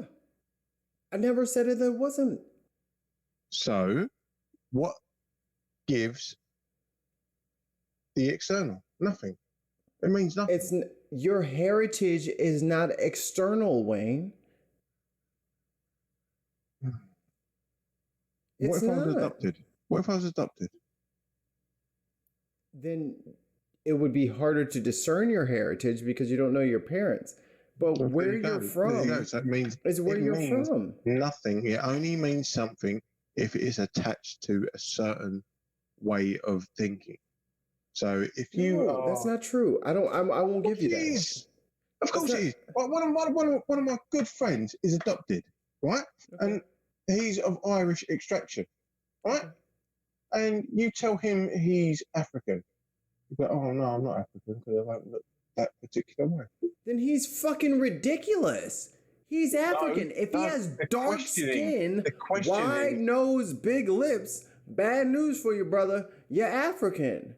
And there's something with us where we don't want to say that we're African if we're African. Wayne, me and Mike had this argument about 8 months ago. You just fucked up. You just fucked up right there. Have you been to Egypt? Nope. No? Never been to Egypt? You mean Kemet? Have you been to You mean Kemet? Stop it, you. No. It's not Egypt. If you've not been to Egypt and you've not been to I don't know, Tanzania, Zimbabwe, Ivory Coast. Okay. I know people from a couple of those places. All of those people are African. I guarantee they don't look the same. They look closer to me than fucking Brenna. Yeah. Really? So Egypt is a really bad example. It's in most of that coast, the eastern coast of Africa. Don't you start with no fucking Kemet bullshit. Is a really bad. That's the literal name. We're not even talk about nothing else. Start with me. You know what I'm saying? Like it's written on their tablets, bro. Go Morocco. Go Morocco then. Go Morocco. Go Libya. I'm gonna say we're not even gonna talk about most of the East Coast or the Southern Africa because there's lots of stuff that happened over the last 300 or so years. Yes, they look more Middle Eastern because of the Middle Eastern influence. No, it's the other way around, you absolute pleb. It's the other way around. They were Middle Eastern and the Africans came in. Have you heard of the Ethiopian? The Africans came to Africa because Middle Eastern people lived in Africa. That doesn't make any sense, man. What are you saying, bro? Right. Have you heard of the Ethiopian Jews? Yes. Yeah. Where'd they come from? Ethiopia. Fuck's sake. What do they look like? They're in the fucking full gear. So Wayne, this is interesting. We can't talk about religious stuff. Where did all the black people come from?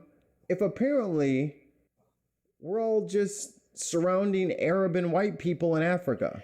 Like, what are you saying? Like, when you bring that up, like, what are you saying? No, I'm saying about the nuance. The nuance. So how do you not get the nuance that you're a African? Because what is African? You are of African descent. Am I? Undoubtedly. So can I interject, please? Yeah, go ahead. I'm brick walling. Right look, no, Wayne, I had this. You really are, Mikey. You really are. I had this argument with Mike about 8 months ago, right? And I got incensed about it because I'm really proud of the fact that for the last 200 or so years, my family has kept really good records of where we came from. I'm proud of that. I'm proud of that because in this country, most of us don't know where we came from. We have no idea. Our heritage is getting released from slavery and then settling in some state. That's our black heritage in this country for the most part. What I failed to realize is even though my heritage screams Jamaican, Jamaicans know they're from Africa because they didn't just land in Jamaica. Mm-hmm. And we're all African, which is why we have those. I had to do some research myself. Me being an American Jamaican, I had to do some research myself. And then I had to come back and I said, hey, bro, I'm wrong for getting upset with you because you were just telling me about me and you saw me for being better than what I saw me as. And you let me know what was going on so I wouldn't hate me because I was hating myself. I was hating myself by that behavior. And I talked to some of my Jamaican friends who either still live there or straight from there. And they say, yeah, we all Africans, man. The whole Caribbean, we're all Africans. We might be from a country that we settled in, but we're all Africans. We didn't get here on our own. This is the thing. Right? Please try and understand my nuance with regards to this. My last name is Lynch, which is an Irish surname. My dad is from Montserrat, which is the Emerald Isle of the Caribbean. Yes. My mum is from Liverpool. Yeah? Which is in Portugal. I'm just you are a mess. You are a mess. You are a mess. That was too good. That was too good. Fucking backhand you right He is going to give you a real Wayne Maker the first time that he sees you. No, that's on the cards. That's on the cards. He's gonna grab your head and just. So my mum now lives in Liverpool. My mum is the whitest of whitest people, right? But you're telling me that I need to be worried about my African heritage. No, that's not what I'm saying. Oh, you are? You keep saying what I'm saying, but you're not listening to what I'm saying. I'm telling you, why do I need to care about more of my African heritage than my non-African heritage? That's my question to you. Because I've never heard you speak. No, Mikey, as a you asked me something, I was answering you, but I'll shut up. As a mixed race geezer, yeah, right? Yeah. I'm fucking sick and tired of people telling me that I need to know my roots. Because my roots only happen on one side. My roots. And why is that, Wayne? Wait. My That's- roots that's only happen special. on one side. My roots never happen on my granddad playing in a skiffle band that opened for the Beatles back in the 60s. No, my roots don't go there. No, I have to talk about my Montslassian roots. It's always the ethnic part of my roots. I am So are you half saying? and Hold on. fucking half. I have a question. It fucks me off, mate. It really does. It really fucks me off. I hear you. I'm trying to understand. So the last thing you said was that your father's side, like you gave me information that I didn't know how to receive. My dad's from Montserrat. What is that? Is in it Spain? No, it's a Caribbean island. Okay. So why are we in disagreement, Wayne? I'm confused again. Because you're telling me that I have to acknowledge one half of my heritage and be proud of that and ignore the other half. No, but you talk about the other half. No, I don't. Brought up the other I fucking don't. I don't talk about any of my heritage. About being British. I talk about just being Wayne. I talk about just being British more than you do about being Wayne. You talk about being British. It's okay. No, I really don't. I really fucking don't. You have defended Britain to the hilt, mate. All I know is who I am. Right? I was born in 1981 in Basildon Hospital, and that's all I know. And yet I'm told, because of the colour of my skin, I should be doing this, I should be doing that. And then when I sort of embrace anything else, like me and you had this discussion about liking rock music. Oh, for sure. Like you can't like that because you're brown. No, absolutely. Fuck you. That's what people are going to tell you, and that's fine. But I'm telling you the same thing. You cannot tell me that I need to embrace my heritage on that front and not embrace the heritage on that front. Because okay, I figured it out. You get it? So if I didn't present myself properly, then that's on me. But it is I have to choose words very carefully here. Oh yeah, you do. I'm on it. I know you're fucking on my ass right now. You got a fucking pen, a clicky pen at worst. There's a ballpoint biro. And I have a fucking notepad. Right fucking there. You got a Dora the Explorer notepad.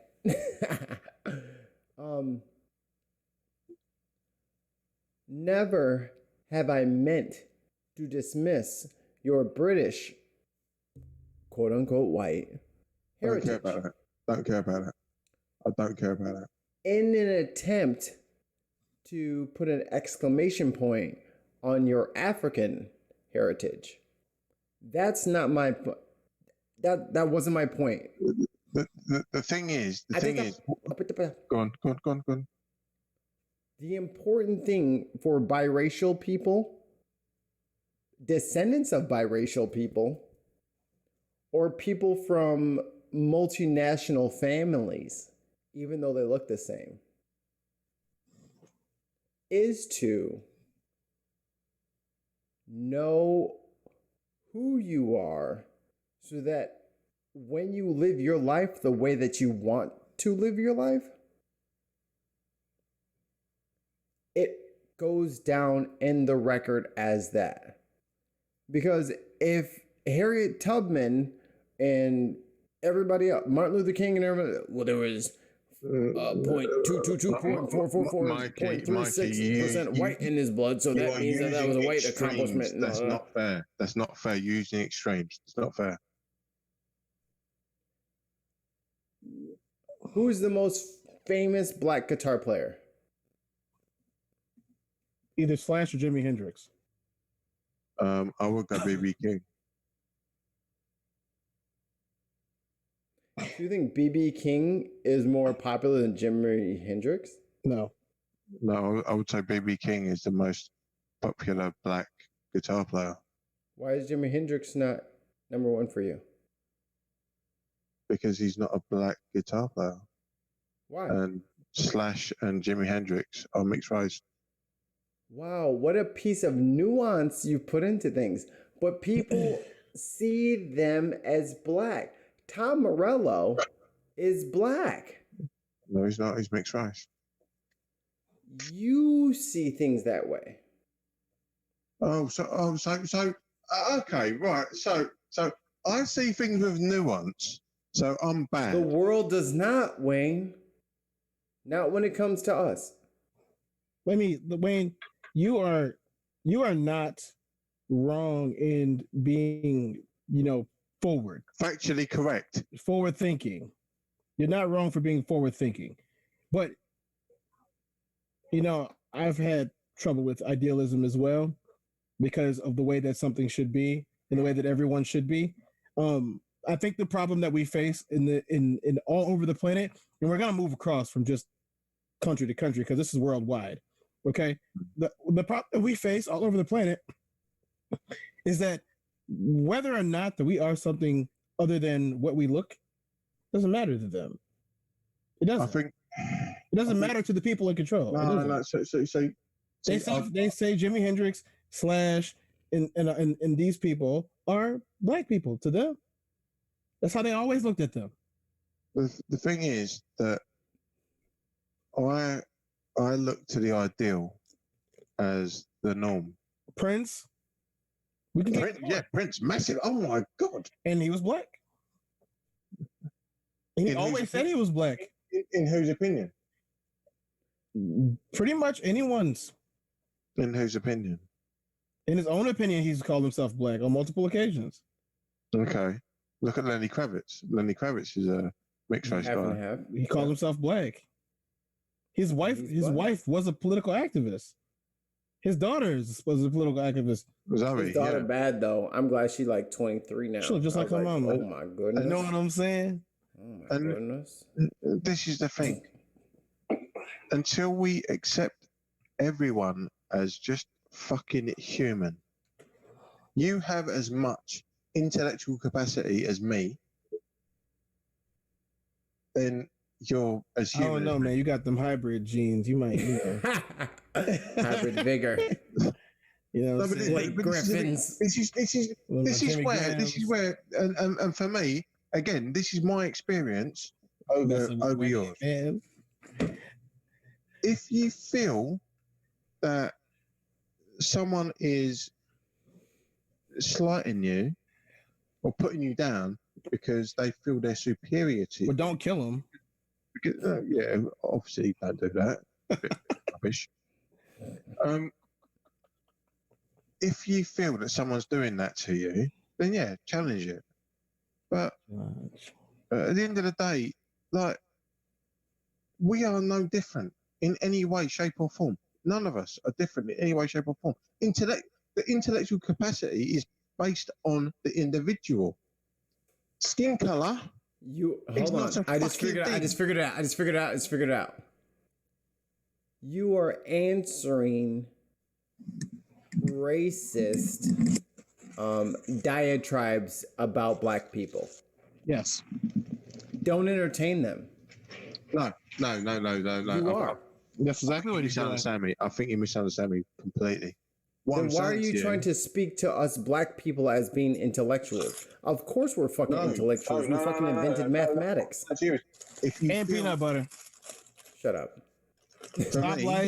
For me, if anyone feels that I am intellectually inferior to them, I will fucking stand up, divulge my entire fucking vocabulary. Right, but that's what you went to, though. And they'll go, okay. That's what you went to, though, Wayne. I don't know shit. With your intellect. Hold on. You have to defend yourself with your intellect. Because there is a trope going around that dark-skinned blokes are not intelligent. Exactly. So you say, I don't want to be attached to any kind of blokes, especially the dark-skinned blokes, because they're seen as unintelligent. I'm telling you, there's plenty of dark-skinned blokes that are plenty intelligent. You being a dark-skinned bloke doesn't make you unintelligent. That dude's a racist. What I'm saying to you... There's nothing wrong with you. No. You misinterpreted that massively. You nodded, and then you shook your head. No, what I'm saying to you is, if you think I'm unintelligent, come and have a conversation with me.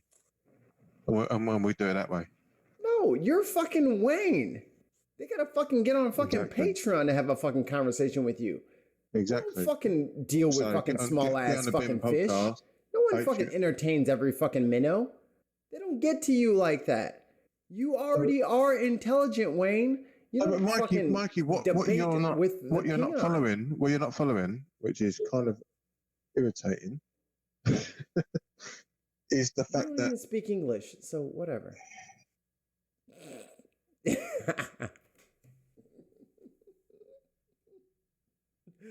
Center, deep breath, and go.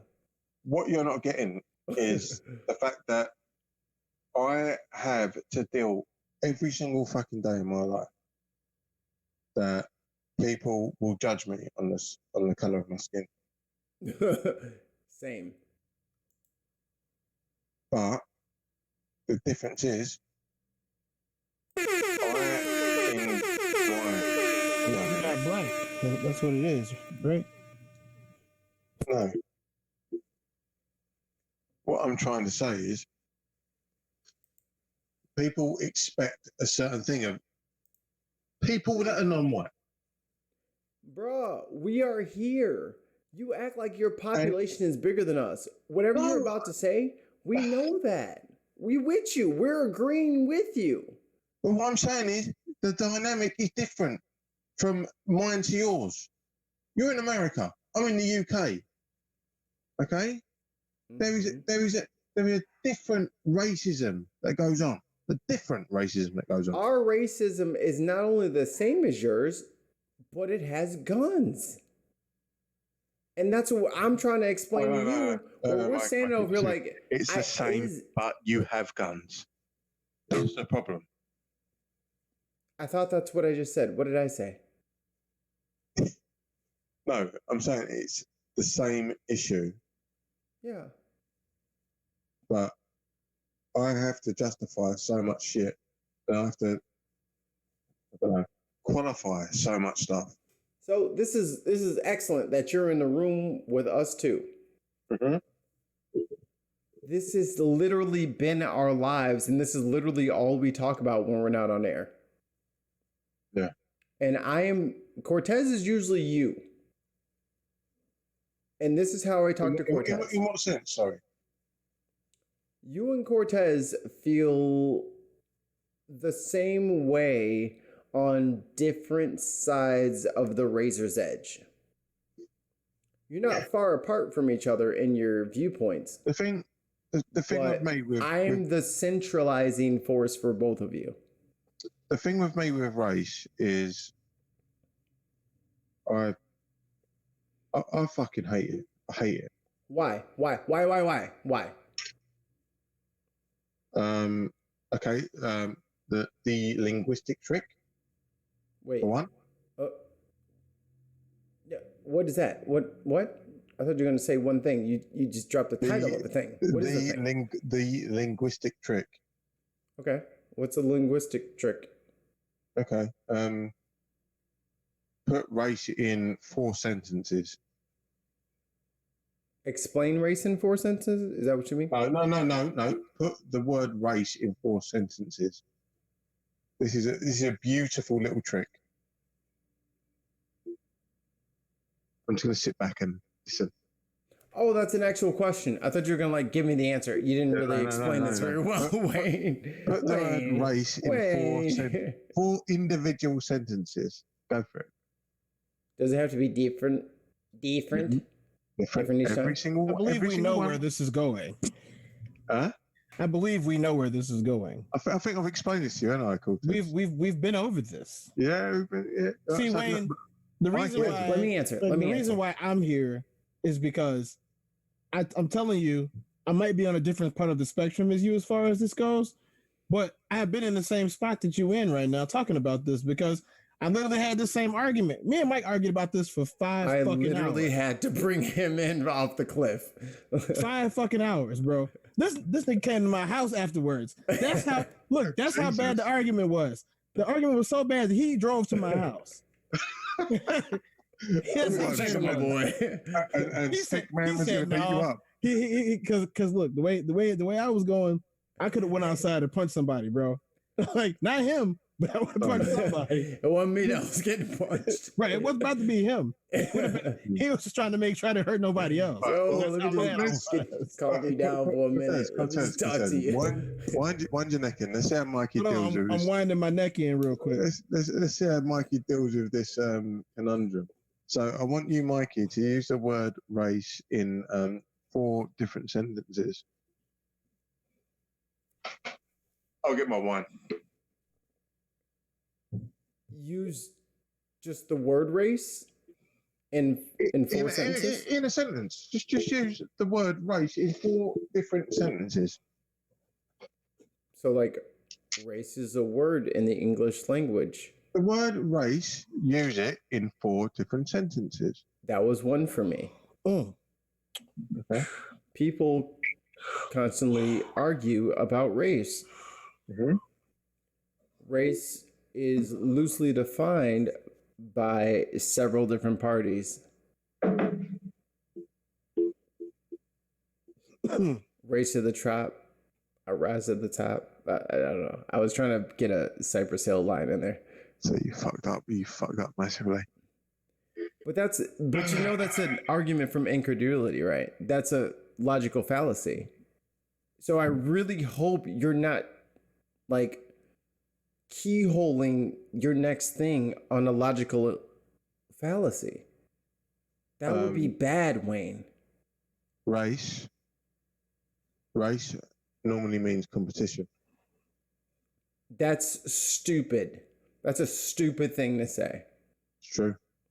It's stupid because it's saying like blue doesn't mean sad. It obviously means a color. That's stupid, Wayne, and you're smarter than that. Okay, let me explain it to you. Words have different meanings. It's English. I don't mean that in a patronising way. Right, race, space race, title race, presidential race, race for the cup, all mean competition. So go ahead and talk about the word woman. I'm going to give you some time. Tell me all the ways that you can use the word woman. That's so fucking dismissive. Like, that's so stupid. Okay, let me finish my point now, because you obviously want to dismiss my shit. All right? Every point the term race comes up, it means competition, which means superior and inferior. The only time that it's deployed other than that is when describing a group of people. So, the Jewish race, the black race, the white race, which means competition. It's a linguistic trick to make us think they're superior and inferior. Every other time the word race is deployed is competition. That's bullshit. That's a bullshit argument. Prove me wrong. So, like I said, you can't that's semantics. You know that's semantics, right? That's a fucking logical fallacy you just fucking used against me. And I tried to like stop you at the fucking fork in the road. You decided to blow through it at fucking 90 miles an hour. That's bullshit. That's not a way to argue. That's not a good argument. Give me another example for the term race is deployed. I don't have to give you another example of your fucking fallacy. That's not true, Wayne. I'm asking you a question. Words have multiple meanings. I'm asking you a question. If you can't answer that question with an answer, then you're being disingenuous. Another logical fallacy. You don't know how to debate, clearly. Because if I said the word foot, and every time you came up to it, you that proves it. 5 out of 6 times that he said it, he was talking about a distance. I'm asking you. That's fucking bullshit. That's a false dichotomy, Wayne. Mate, I'm asking you to disprove me then. That's a false dichotomy. There's more than 2 answers. Disprove me. Disprove you that what? Race has multiple meanings? No, race has one meaning, but when it comes to what is the root of that people, word? it has where does the word come one from? meaning. Where does the word come from? Race. What language is that from? It's competition. What the fuck language is the word race from? Because it's not English. Know. So then why are you using it in such a diplomatic way that you feel like that makes your point? Well, why can't you answer my question then? Because you're asking a bullshit question. Well, answer it then. I don't want to answer a bullshit question because then I end up with a bullshit answer. That's bullshit, Wayne. Mikey, in fairness, if you're not answering you might as well be Donald Trump because you're not answering my question. You're just saying it's false, fake news. I'm not saying it's fake news. I'm saying you're providing me with a false dichotomy. That is not a question that can be answered the way that you're asking it. No, all I'm doing is asking you to say where the term race is not deployed in competition. With people, Wayne. Obviously. So if you add white race and you add running race, you put something in front of it, a precursor, and you add competition. That's not how language works, Wayne. Mate, you're getting on a very semantic argument. No, you're using semantics to prove your point, and that's not a great tactic, bro. Dude, you're not answering my question now, are you? Because it's a fucking bullshit question. How the hell am I supposed to fucking answer that? It doesn't make sense. I'll tell you what, by proving me wrong. How the fuck? You sound like a fucking flat earther right now. Talking about the fucking 8 inches over fucking 3 miles or whatever the fuck it is. No, like, that's what you're saying to me, and you're saying disprove it. That's offensive, calling me a flat. That is what you're doing. I'm asking you to give me a reason, a time. Say it one more time, and just imagine a flat earther said it. Tell me a time when the term race is not deployed in context of competition. And you don't think that's similar to flat earthers? No. You have lost your noodle. That is a false dichotomy, almost by definition. How is it? I will look up the definition and I will read it aloud. That is a false dichotomy, Wayne. And that's why it's impossible to answer. The only time the term race is deployed is competition, except when it describes a group of people. There's a reason for that. It's a linguistical trick. You are the linguistic trick. You saying it that way is the trick. You're using your linguistics to promote a false dichotomy. That is it. Let me pull up the definition. I don't want to.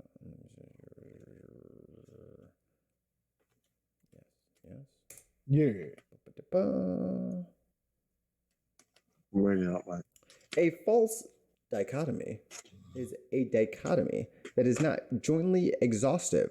There are other alternatives, or that is not mutually exclusive. What are the other alternatives? Competition. Oh God. Oh, where's that bulldog at me? Oh Lord, the Shiraz has got to his brain. Or that is possible neither. Oh, you're not falling out of your chair for that, are you? Because you didn't let me finish. I'm here. Amazing. So, a false dichotomy is an economy that is not jointly exhaustive, or that is not mutually exclusive, or that is possible neither. There you go. How the hell are you proving my point with a smug look on your face? This is so strange to me. Because you just read it. You just read it. And you don't get that applies to you. How have you missed that? Right. Can you look up the origins of the term race then? Origins of the term race when it comes to groups of humans. It doesn't exist. It's a man-made dichotomy. So computers are man-made, but you have no problem with those. Are Jewish people a race, or are they an ethnic group? Are Muslims a race, or are they an ethnic group? Oh God! Are you asking, or? I'm just asking for evidence. Because Muslim is a religion. No, it's not. Oh, yeah, it is. It's not a race. Oh, are you saying that some words have more than one meaning? Yes, exactly. So then how are you proving your point, Wayne? You're shitting. You're literally stomping on your own dick. I'm trying to save you, and then you're getting smug with me about you stomping on your dick. Right. If someone's being racist, are they talking about your race? Yeah, what are they talking about when they're being racist, Wayne? Are they talking about a competition? Yeah. You are ridiculous, and you know that's not true. Look, when it comes to racism, it's talking about competition. Cortez, if someone's being racist, are they talking about like someone who wins more races than somebody else? No. No, they're talking about someone's race. Yeah, but when as it concerns to people, race comes from competition. Okay, so space race, arms race. Where does that come from? Yeah, I'm sure all the space people have a lot to say about that. Oh wait, it doesn't apply because certain words have certain definitions. Arms race, race for the title, all these things, they're competition. So where did you first hear this? So I can find that link and so I can debunk this motherfucker properly so I don't have to keep coming after you. I don't want to come after you. I think you've bought onto something that is some bullshit from somebody else who uses a lot of fucking logical fallacies. Tell me another time that the term race is defined. That's not an explanation or any kind of logical... You're asking me to defend my claim. I'm asking you to defend your attack. So if I find 1,000 people to call me a name and one person to call me by the right name, then by your logic, then that is my name. The term race, when it comes to race, what is race? Okay, here we go. Google race def dictionary section here. A competition between runners, horses, vehicles, boats, etc. to see which is fastest in covering a set course. So is that the definition? Yes. Is that the only definition? Because as soon as you put that I'm sorry, I had a second question. Is that the only definition? No, what I'm saying is, as soon as you put... So then why are you using one definition when we're clearly talking about the second definition? Because as soon as you put that term in, you're talking about competition between people. Or unless I'm using the second definition, and I don't use that. Okay, use the second definition. What is a bob? Huh? A bob. Bob? I don't know.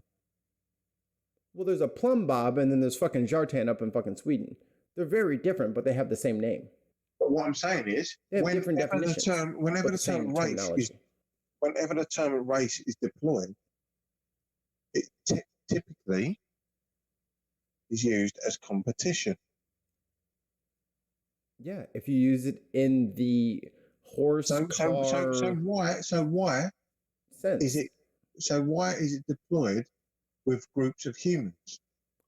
I don't know how long races have been a thing, but where people running to see who's faster than the next one. Can you not just acknowledge that there might be a linguistical trick there? It's not a trick. Words have multiple meanings. Okay. If that's tricking people to you? No. You think that some people are fooled by that? Why are there these fucking absolute nutcases that go, Muslims, they're not a race? Why are these people Because they're fucking ignorant, Wayne. That has nothing to do with a word has two definitions. That has nothing to do with that. That's a bad argument, which is why I warned you about using fallacies. Find me a deployment of the word race that doesn't mean competition. The fact or condition of belonging to a racial division or group. The qualities or characteristics associated with this. That's competition. Competition. Now you're just saying everything's a competition. A group of people sharing the same culture, history, language, etc. An ethnic group. Mm-hmm. That's a competition? Yeah, because it means you're separate from someone else. But why does that mean competition?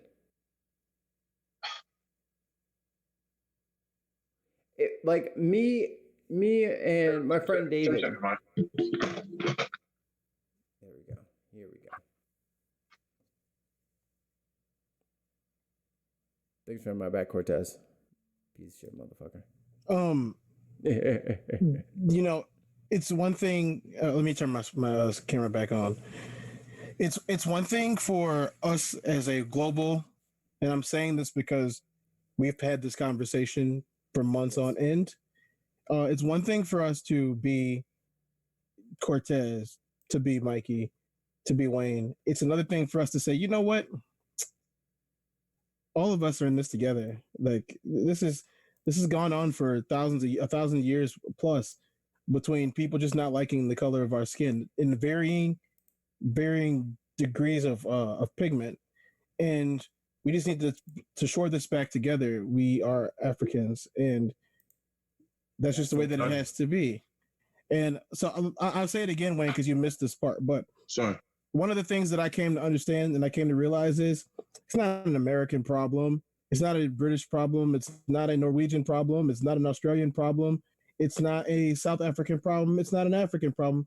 It's not a Caribbean problem. It's a global problem where people with our skin from our particular, genus or classification that we came from, are marginalized. And the only way for us to start to overcome this is to say, you know what, screw it. We're all black. We're all from Africa. We're all African. We have African descent. Do we have varying degrees of other roots? Yes, that's completely okay. Do you have to identify as being only an African? No. But what it's saying is when someone sees you and they identify Africa, okay, I'm going to put it this way, the easiest way that I possibly could. Asian. Let's say that we have an alien classification of people, since you don't like the word race, an alien classification of people. Be right back. From another solar system came to our planet, and they have come to understand that anyone who looks like us is Black African. If you take an African and you put an African in Canada, does that make them any less African because they're in Canada? Does that make them more human? See now I am on the same page as you both. I'm not saying that makes you any less human because you are something else. I'm saying that as issues have arisen. The thing that like I'm still here. I'm just turning my camera off for a second. Me and Mikey will fall out on this, but the thing that really pisses me off about the whole human dichotomy is the fact that I'm made from two people that are of two different races.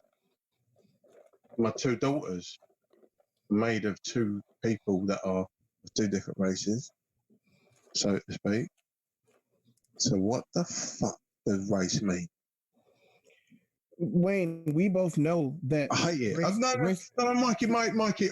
It's something that really fucking grates on me. I mean, we both know that race is not that important.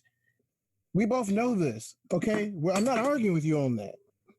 I'm telling you that regardless of how intellectual, how smart, and how forward-thinking that we are, we don't make up the majority of thought processes on this planet.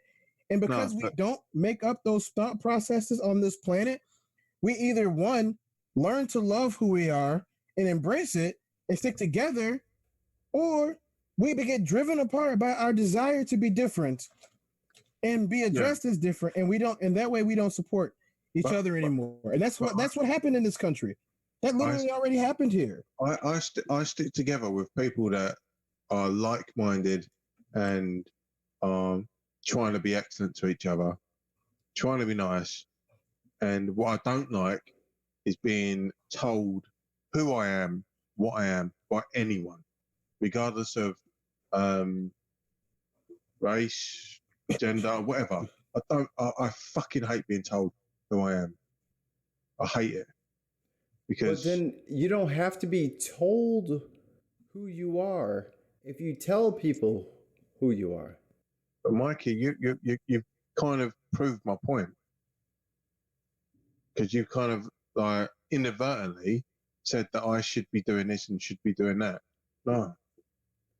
Again, we can't start our personal heritage with our birth. No, but this is the thing. You're telling me my heritage should be the be all and end all. No. My be all and end all. I'm not saying it should be the be all end all, but it should be part of you. It should be part. No, why should it? If I was adopted, how does that mean anything? Because you're not the only fucking Black Wayne in fucking England. Mate, you're missing my point. You're a minority, mate. You're missing my point. You're missing my point massively. You want to be the Charles Barkley of England. I get it. You're not a role model. You're just fucking Wayne. Fucking insulting. You're just fucking Wayne. You just do what you want to do. You're just Wayne. I'm Wayne out here. I love Charles Barkley. When he played for the Phoenix Suns, I love Charles Barkley. Of course you did. Fat wanker. No. But there's something more important. And the important thing about Prince Charles, even though he was being the NBA's bad boy at the time, and he never followed the rules and he always did his own thing, he always understood that he had a certain privilege and opportunity that a lot of people weren't given, who had the same opportunities put right in front of him. He understood that he was a Black man in America at that time. He understood that. So no one's trying to minimize anything that you've done. No one's trying to take anything away from you or silence you or shut you up. But it's important for the rest of us who are just like you to hear that. Representation is important. So that's why I'm pushing so hard on this. I need you to push to be biracial, Black, white Wayne. Stop there, because the reason I'm pushing back so hard is because you are kind of telling me who I should be, as much as the other side is telling me who I should be, and I'm not having either of it. I'm just me, and you can't say that. Oh, you need to be this way. You need to be that way. No, because you'd be just as bad as the other side. I don't think being African makes you any less Wayne. No, it's just about being Wayne.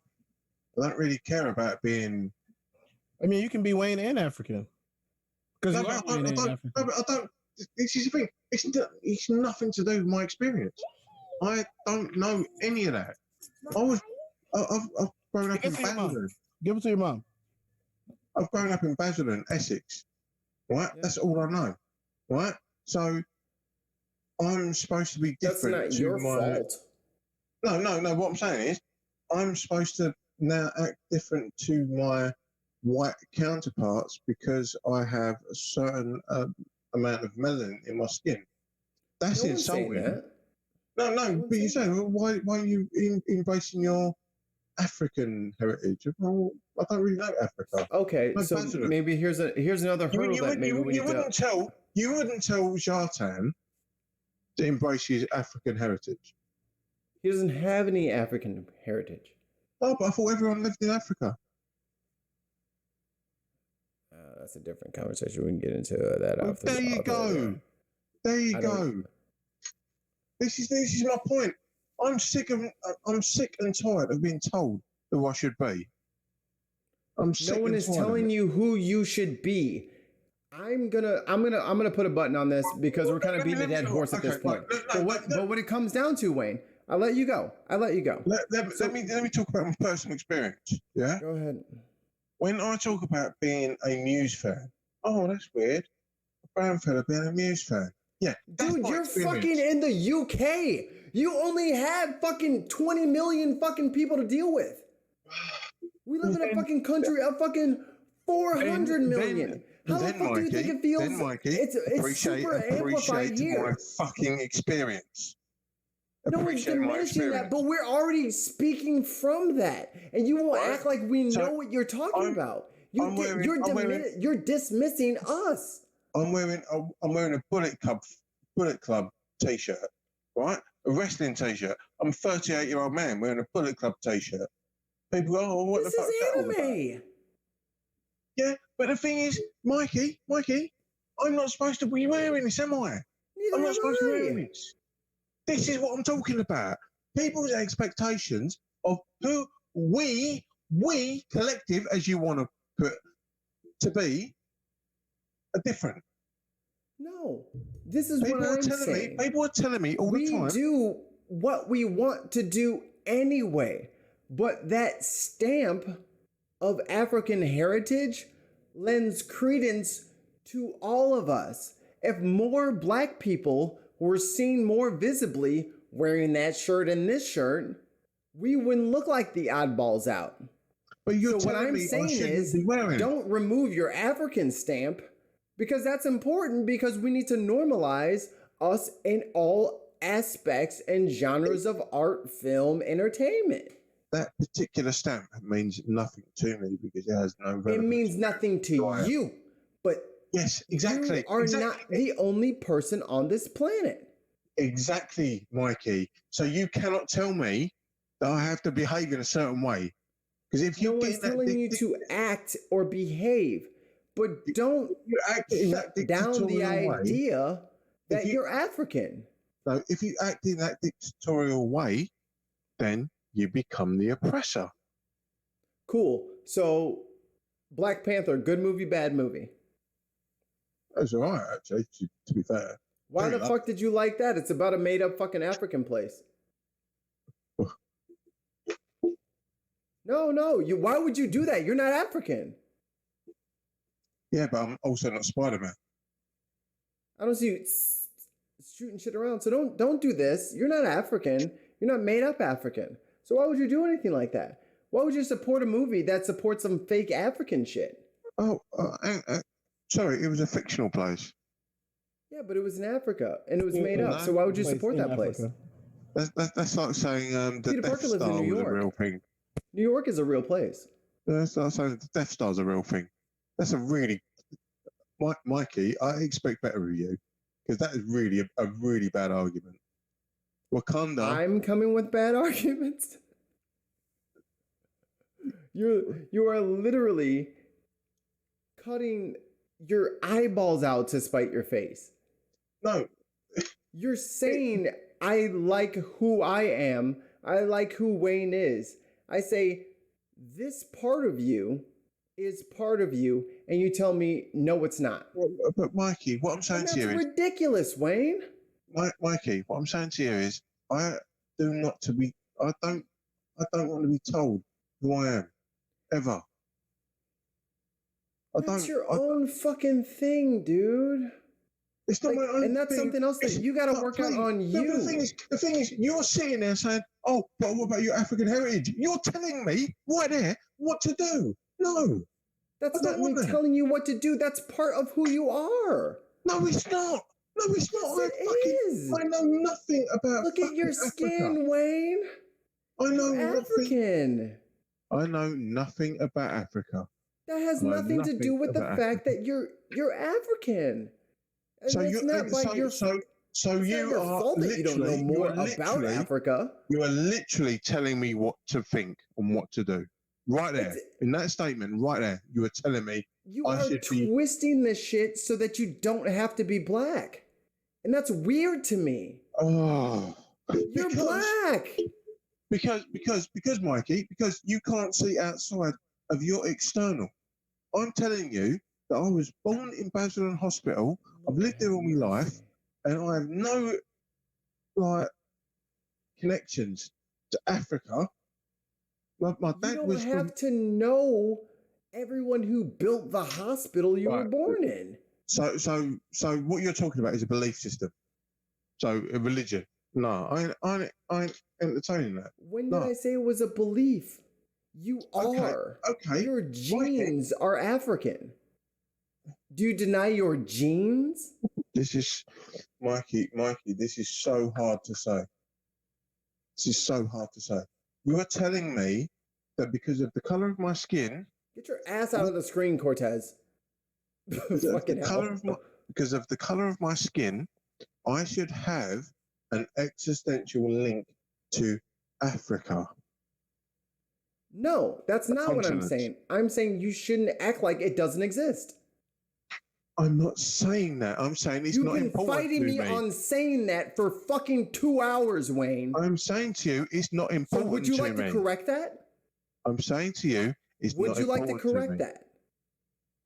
Because you just 30 seconds ago said you have no links to Africa. I said your DNA is African. I don't have any links to Africa. Your fucking DNA is linked to Africans. So is every human in the world then.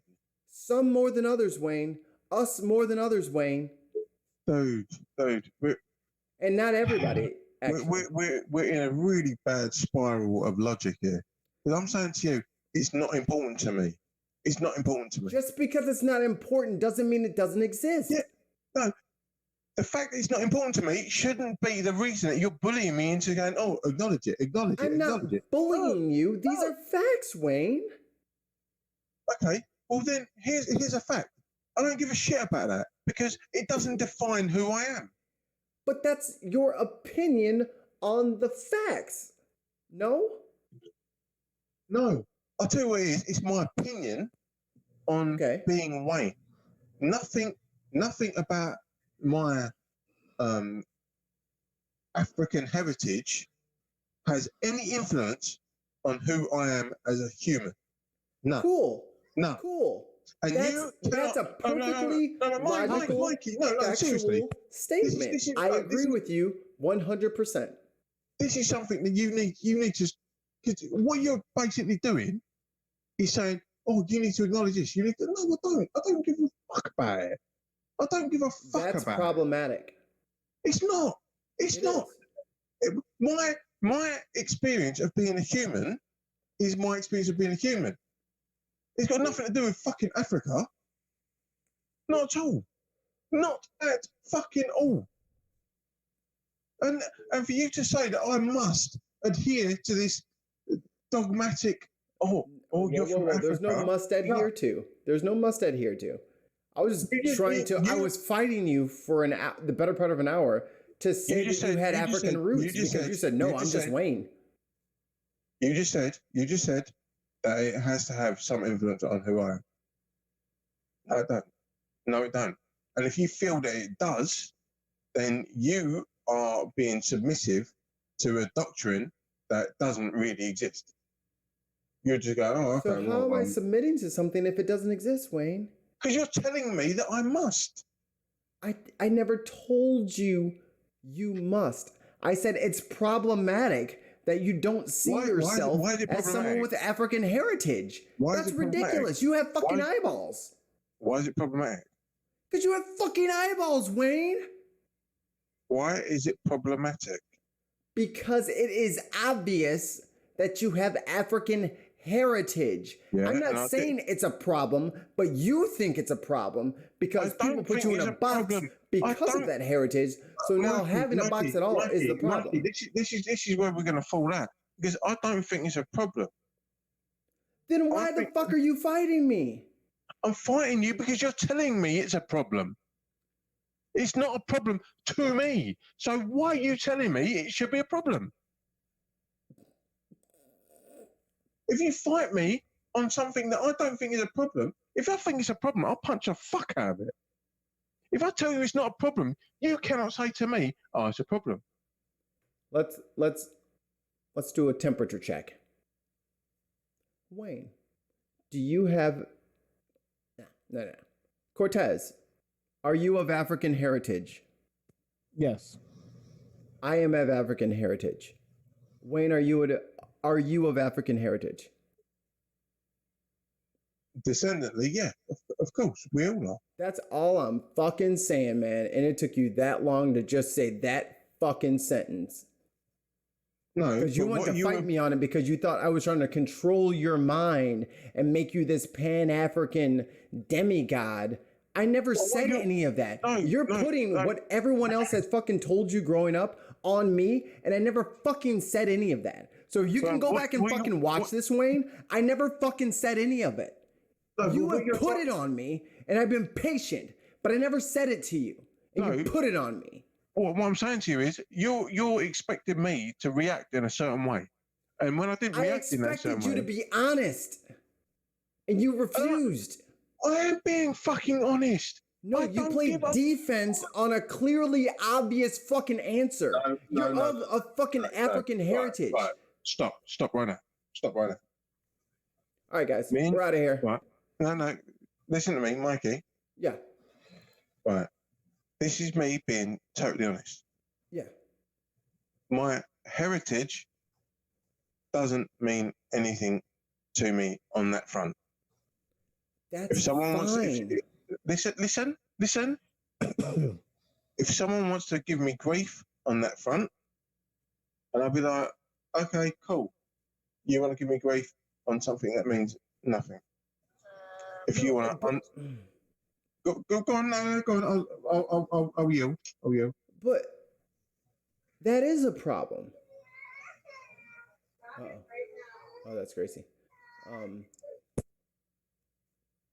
But that is a issue with that person if they have a problem with something that has nothing to do with you.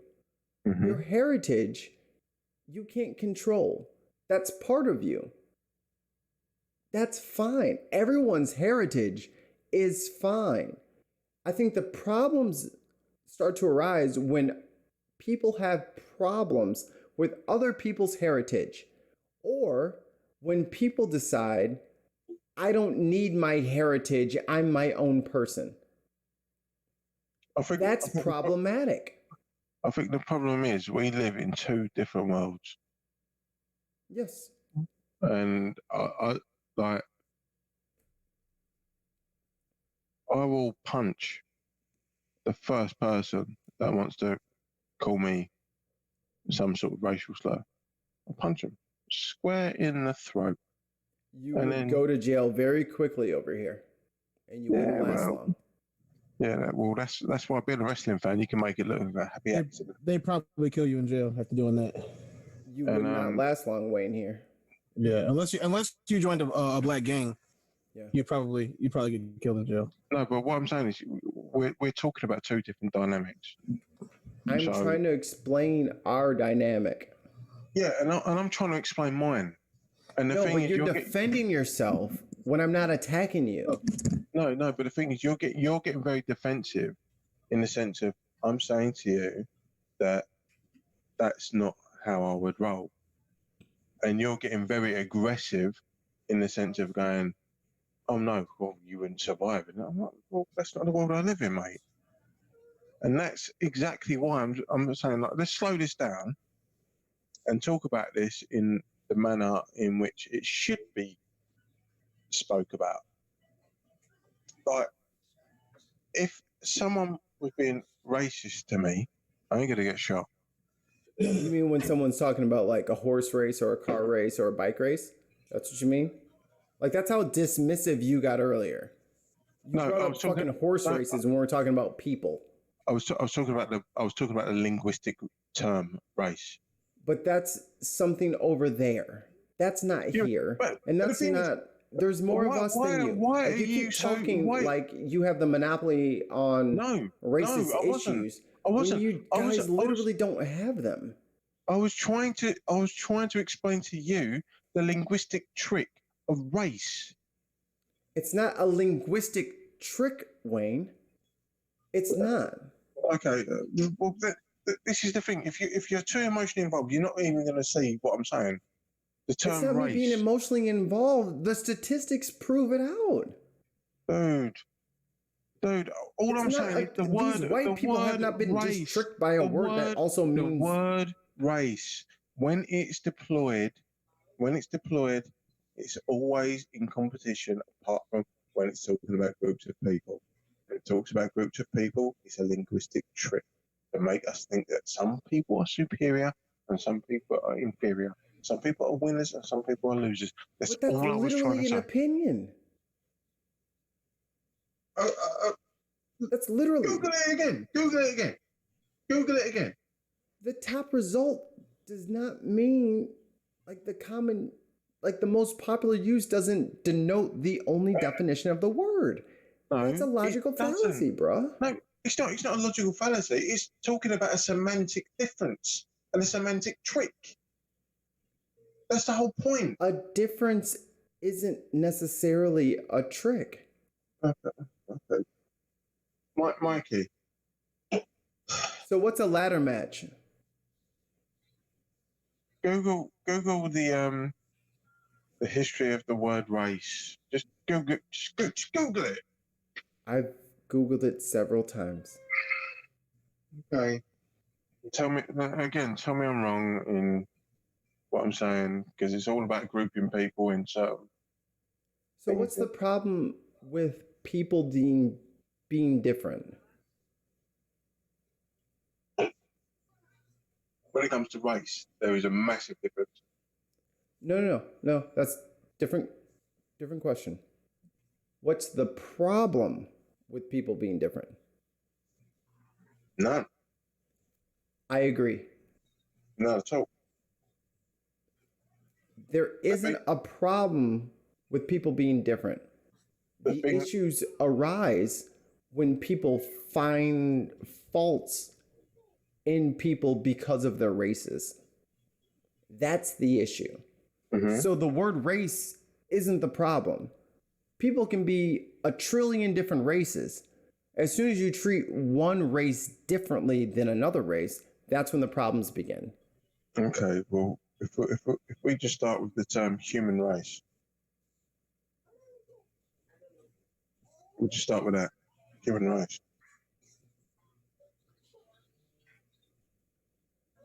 That term in itself defines what I was talking about and shatters all of your illusions about race and racism, because it starts with there's a human race. That means there's a race to win and there's a race to lose. If you then take that linguistic puppetry and divulge it over groups of people, you have the perfect control system. But again, it's fine. You don't want to listen to it. It's fine. I'm just, all I'm doing is I'm just pointing out linguistical facts. It's fine. These are not linguistical facts. These are patterns. Tell me. Patterns are not facts, Wayne. I needed water. They're not. They're patterns. The thing is, Mikey,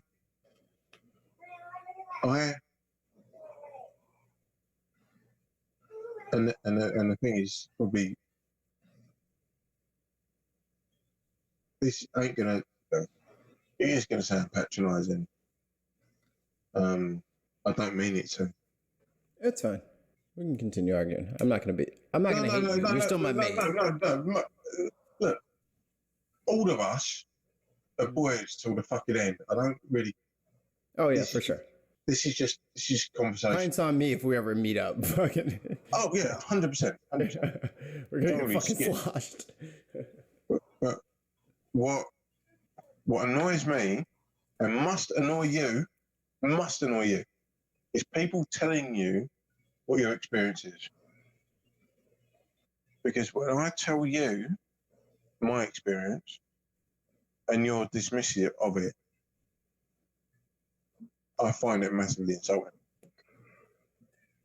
And it's about as insulting as when people forget and refuse to acknowledge part of their heritage, it's equal to me.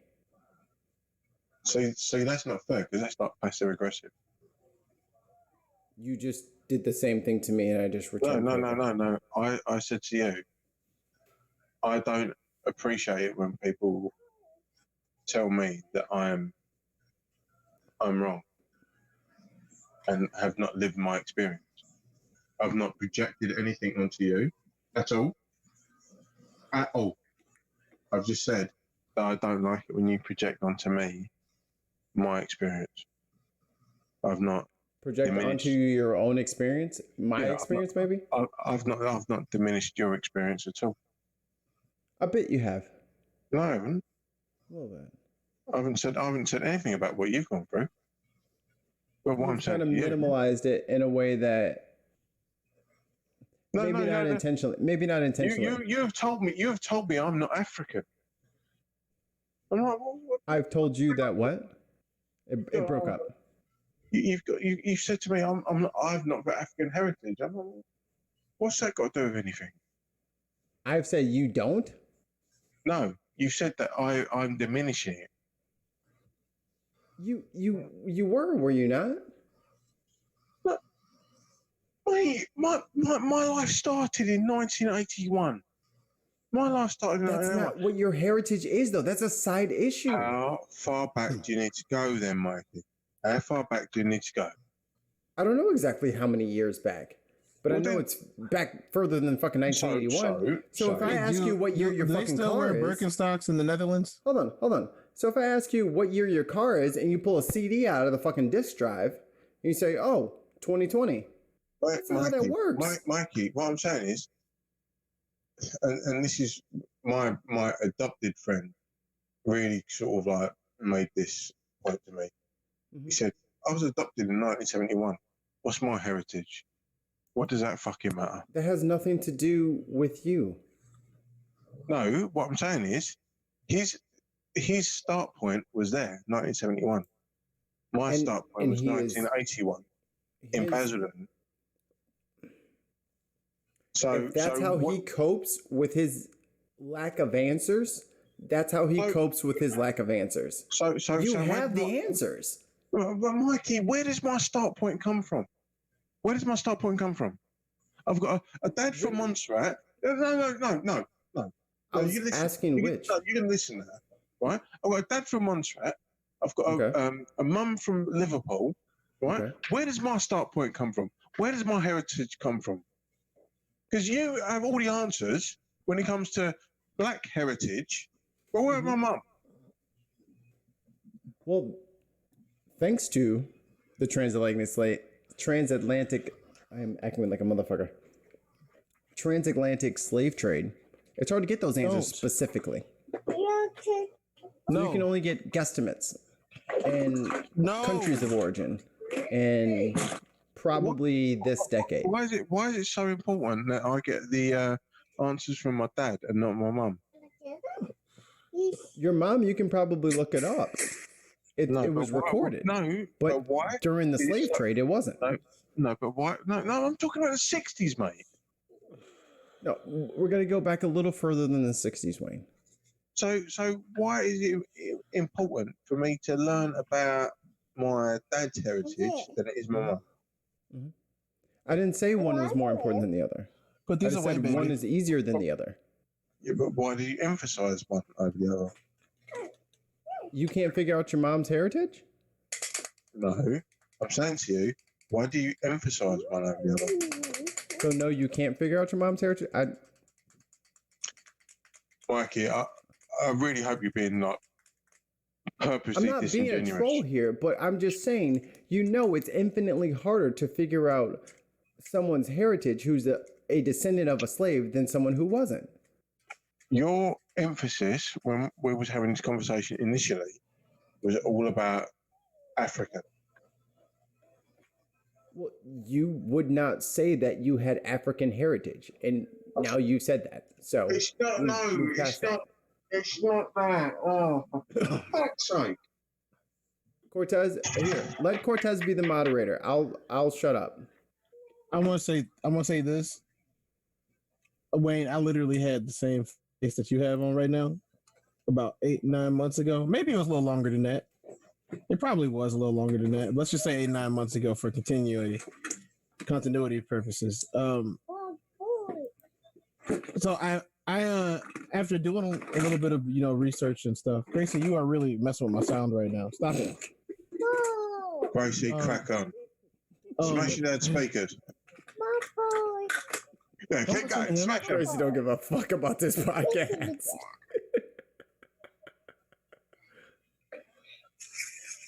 She said, I'm a baby. I do what I want. Cortez, go on, man. I'm gonna say this before I moderate. I don't think that he is trying to diminish the rest of everything that encompasses you in your being at all. I think what he is trying to place emphasis on here is that because of the planet's history, not in spite of it, or give me this, but because of it, not in spite of it, but because of it, that's where we need to have some sense of solidarity. Now, I get it, because we're all unicorns. That's why we're together in the first place. I'm just keeping it 100. If we weren't unicorns, we wouldn't be friends, because none of us would be cool enough to hang out with each other.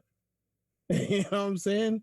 Like, in order for us to be quote unquote unicorns, we have to say that, yes, I might be a unicorn, but I'm a black unicorn. I'm an African unicorn, which means that other Africans can be like me, you, him, and we can come together as a global collective of people who were displaced. You have to understand the displacement here. You are a product of displacement. I am a product of displacement. Mikey is a product of displacement. Now, regardless of where along we went from the displacement, whether my people ended up in Jamaica or Dominican Republic and then America, in Louisiana, Alabama, Mississippi, back to Chicago, doesn't matter. Those are smaller parts of where this problem started at. And that's all he's trying to get you to understand, is that we gotta come together again, because I disagree. Let me continue. I've been quiet for like an hour. Let me continue. Go on, sorry. Right now, you have British musicians that are of African descent. You have black American musicians, athletes that are of African descent. You have politicians that are rising in the ranks with their doctors that are of African descent, right? Why ain't we got none of these people helping Africa? So here's the thing. When Africa has a problem, no one's there to fix the problem, because Africa is not an amorphous blob. Africa is a continent, but this is what I'm saying. I'm speaking as a continent. When Africa has a problem, Africa has less manpower to fix the problem because Africa's sons and daughters were removed from her. So everything that we do, are you amortizing Africa by saying that? What I'm saying is that's a different argument. What I'm saying is, you called Africa her. Well, we call Mother Earth, the thing that gives life. These are things that we've been taught. Is it an actual woman? Probably not. But this is, that's a small fry to a bigger issue. She got volcanoes. That's a woman. Ooh, shit. I ain't touching that one. What I'm saying here, Wayne, is if for example, if I discovered the cure to Ebola right here in America, right?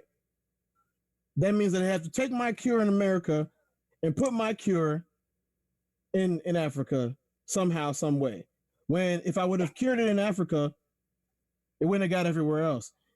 If the person who invented the cotton gin, the person who invented the peanut processes, peanut oil, ethanol, these are all black inventions, and so on and so forth. Mathematics, you know what I'm saying? Like, These are all things that came from people who came from the various sections of Africa, and they're not there anymore. We were not born there. Our parents weren't born there. They were removed from there. And what I'm saying is, and what he is trying to get people to understand is, if those people never, quote unquote, got removed, leaving is one thing, but getting removed is a completely another. Those people were removed by the thousands. Millions. Of course. You know, and we're talking about not 10 years, not 20 years of oppression, not a 7-year war. We're talking about over 200 years, bro. I don't think we're there. I think we're talking about other things. No, this is literally what it's coming down to. But what I'm saying is, sorry, Cortez. What I'm saying is, can I not be excluded from having an opinion on that? In the sense of, I don't need to be told I'm not black enough or I'm not African enough. No one is telling you that. I would never tell you that. You're defending yourself against something, again, that I haven't said. I'm going to drop it because at this point, I've said, and I hope, honest to God, Wayne, I hope you go back and listen to this. You have straw-manned me for the better part of an hour and a half. I'm not straw-manning you. That I never made for an hour and a half. I'm not straw-manning you. What I'm saying to you is, I hate being told that I'm not black enough. No one told you you weren't black. You are black by default. Everything you do is black. If you go out and you become the best ballerina ever, you are the first black best ballerina ever. You're straw-manning me right now. What I'm saying to you is, I feel this is me feeling this. I'm telling you, this is my actual expression, that if I say a certain thing, it ain't black enough, but you have to be black enough to do this, and saying that to you. Yeah, for real. Did Mike say that to you? Fuck you. Because I'll fuck Mike up for saying that to you. I did not say that. I'm sick of being told that I have to be a certain way. I'm sick of you have to feel, you have to have this emotion because you're brown, so you must have this emotion. Let me ask you this, Wayne. Fuck that. I understand what you're saying. But let me ask you this. Oh, the 3 white black guys in the room? Yeah, right. Fuck out of here. Let me ask you this. Let me ask you this real quick, right? Well, it's not about having an emotion. It's not about being a Black Panther or any of these other things. It's literally just understanding that regardless of everything else that you build, your default setting is in your genes, bro. It's in your DNA. You can't beat that. You can be whatever you want to be. You can be whatever you want to be. You can be whatever you want to be. My default setting is do not tell me who I am. Your default setting is not do not tell me who I am. That's the reflex. My default setting is do not tell me who I am. Wayne, you're defending. You're an instant defense right now. It's a reflex. I had that same reflex. It's a reflex, bro. Mike had that reflex in high school. Mike had that reflex in high school. It's not a reflex. No, let me tell you something, right? Year 11 at school, a girl, I'm going to say that because I've really put her on blast. Yeah, Jessica, you fucking bitch. Jessica from Essex. Oh my God. She called me a black bastard in year 11, and I stood there toe to toe. I'm like, right, I'm gonna fuck you up. Sparked her. Hit her. Right? She's like, oh, you're gonna call me a black bastard. From that day forth, I was like, why am I giving this thing so much emotional credence that I'm going to get myself in bother? No. The problem was, even at year 11, grade 11, I don't know what you guys call it. I was 11 years old. That's her problem. That's abuse. She did something right wrong. in my mouth. And you tried to find out what was wrong with you to solve her abusive behavior. That's you didn't do anything wrong. No, but from that day, I thought, why am I allowing this language to make me make bad decisions? What bad decision did you make? I popped her. Oh, you did hit her. Fuck that bitch. Wayne, I'm gonna say this. I'm gonna say this. And then from that day on, I was like, what is this race fucking bullshit all about? Let me say this the best way that I she possibly had it can. coming. Wait, you No. Take that back, Mikey. You live always. you don't have to.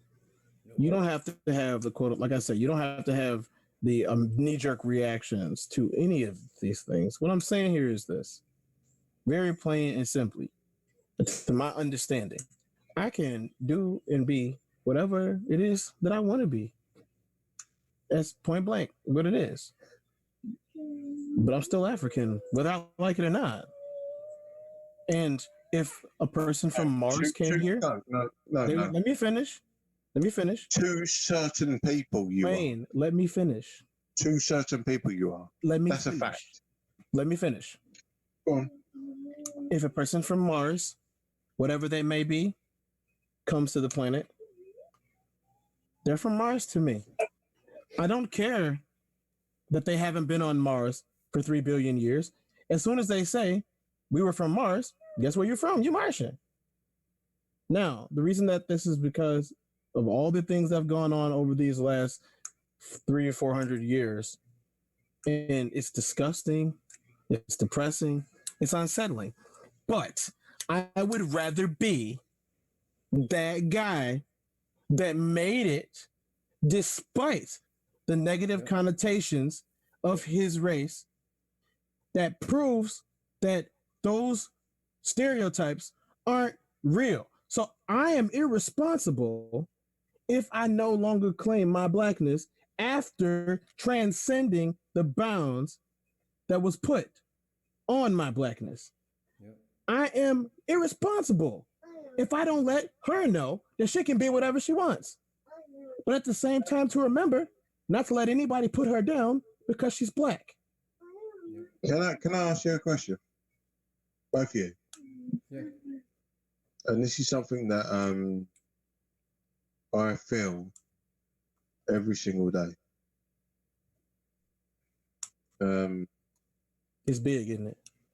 Yeah, it's massive. Oh, you nasty motherfuckers. I love Wayne so much.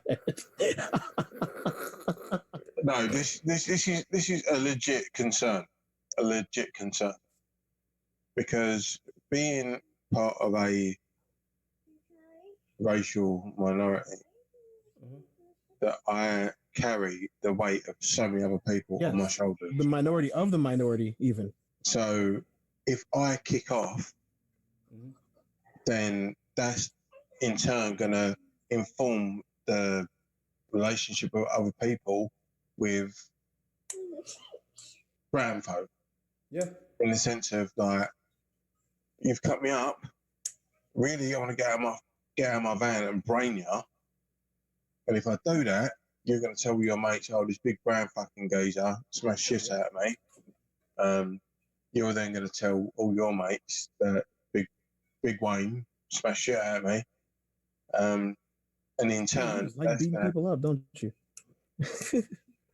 Like it's not my first time. So I didn't Wayne, say that, dickhead. That was fucking Cortez. So Wayne, let me give you the most disgusting scenario that I've been a part of and had to listen to, as well as understand. So let's not say that there is what we like to call the middle ground. Acknowledge that you heard what he said. Yeah, I heard it. I heard it. You know, okay. And what I'm saying is this: you're not wrong, and you keep thinking that I'm saying that you're wrong. I'm not saying you're wrong at all, but imagine this, right? So we have this side and we have this side, right? We have left and we have right. We have up and we have down. Mm-hmm.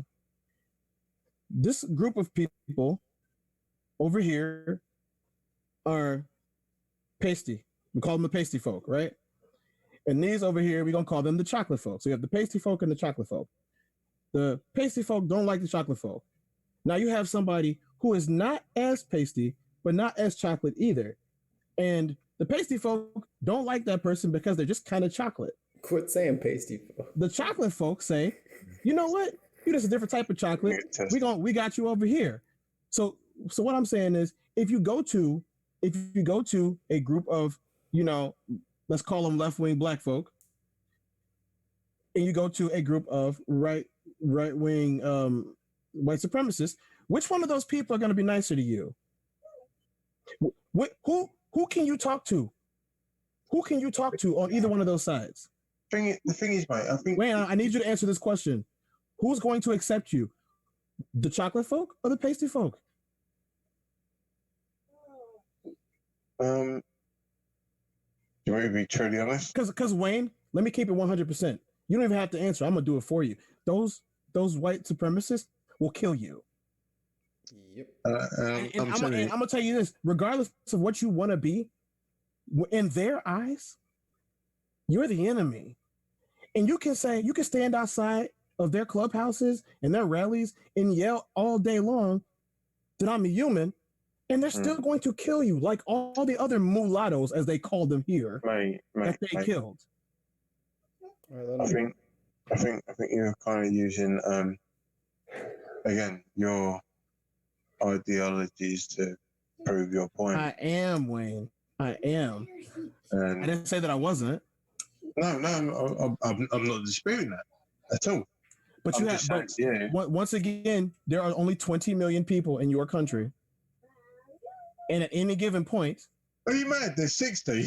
No, you know what I'm saying? Only 20 million people are in this country. The thing is, right? Between 20 million black people in your country.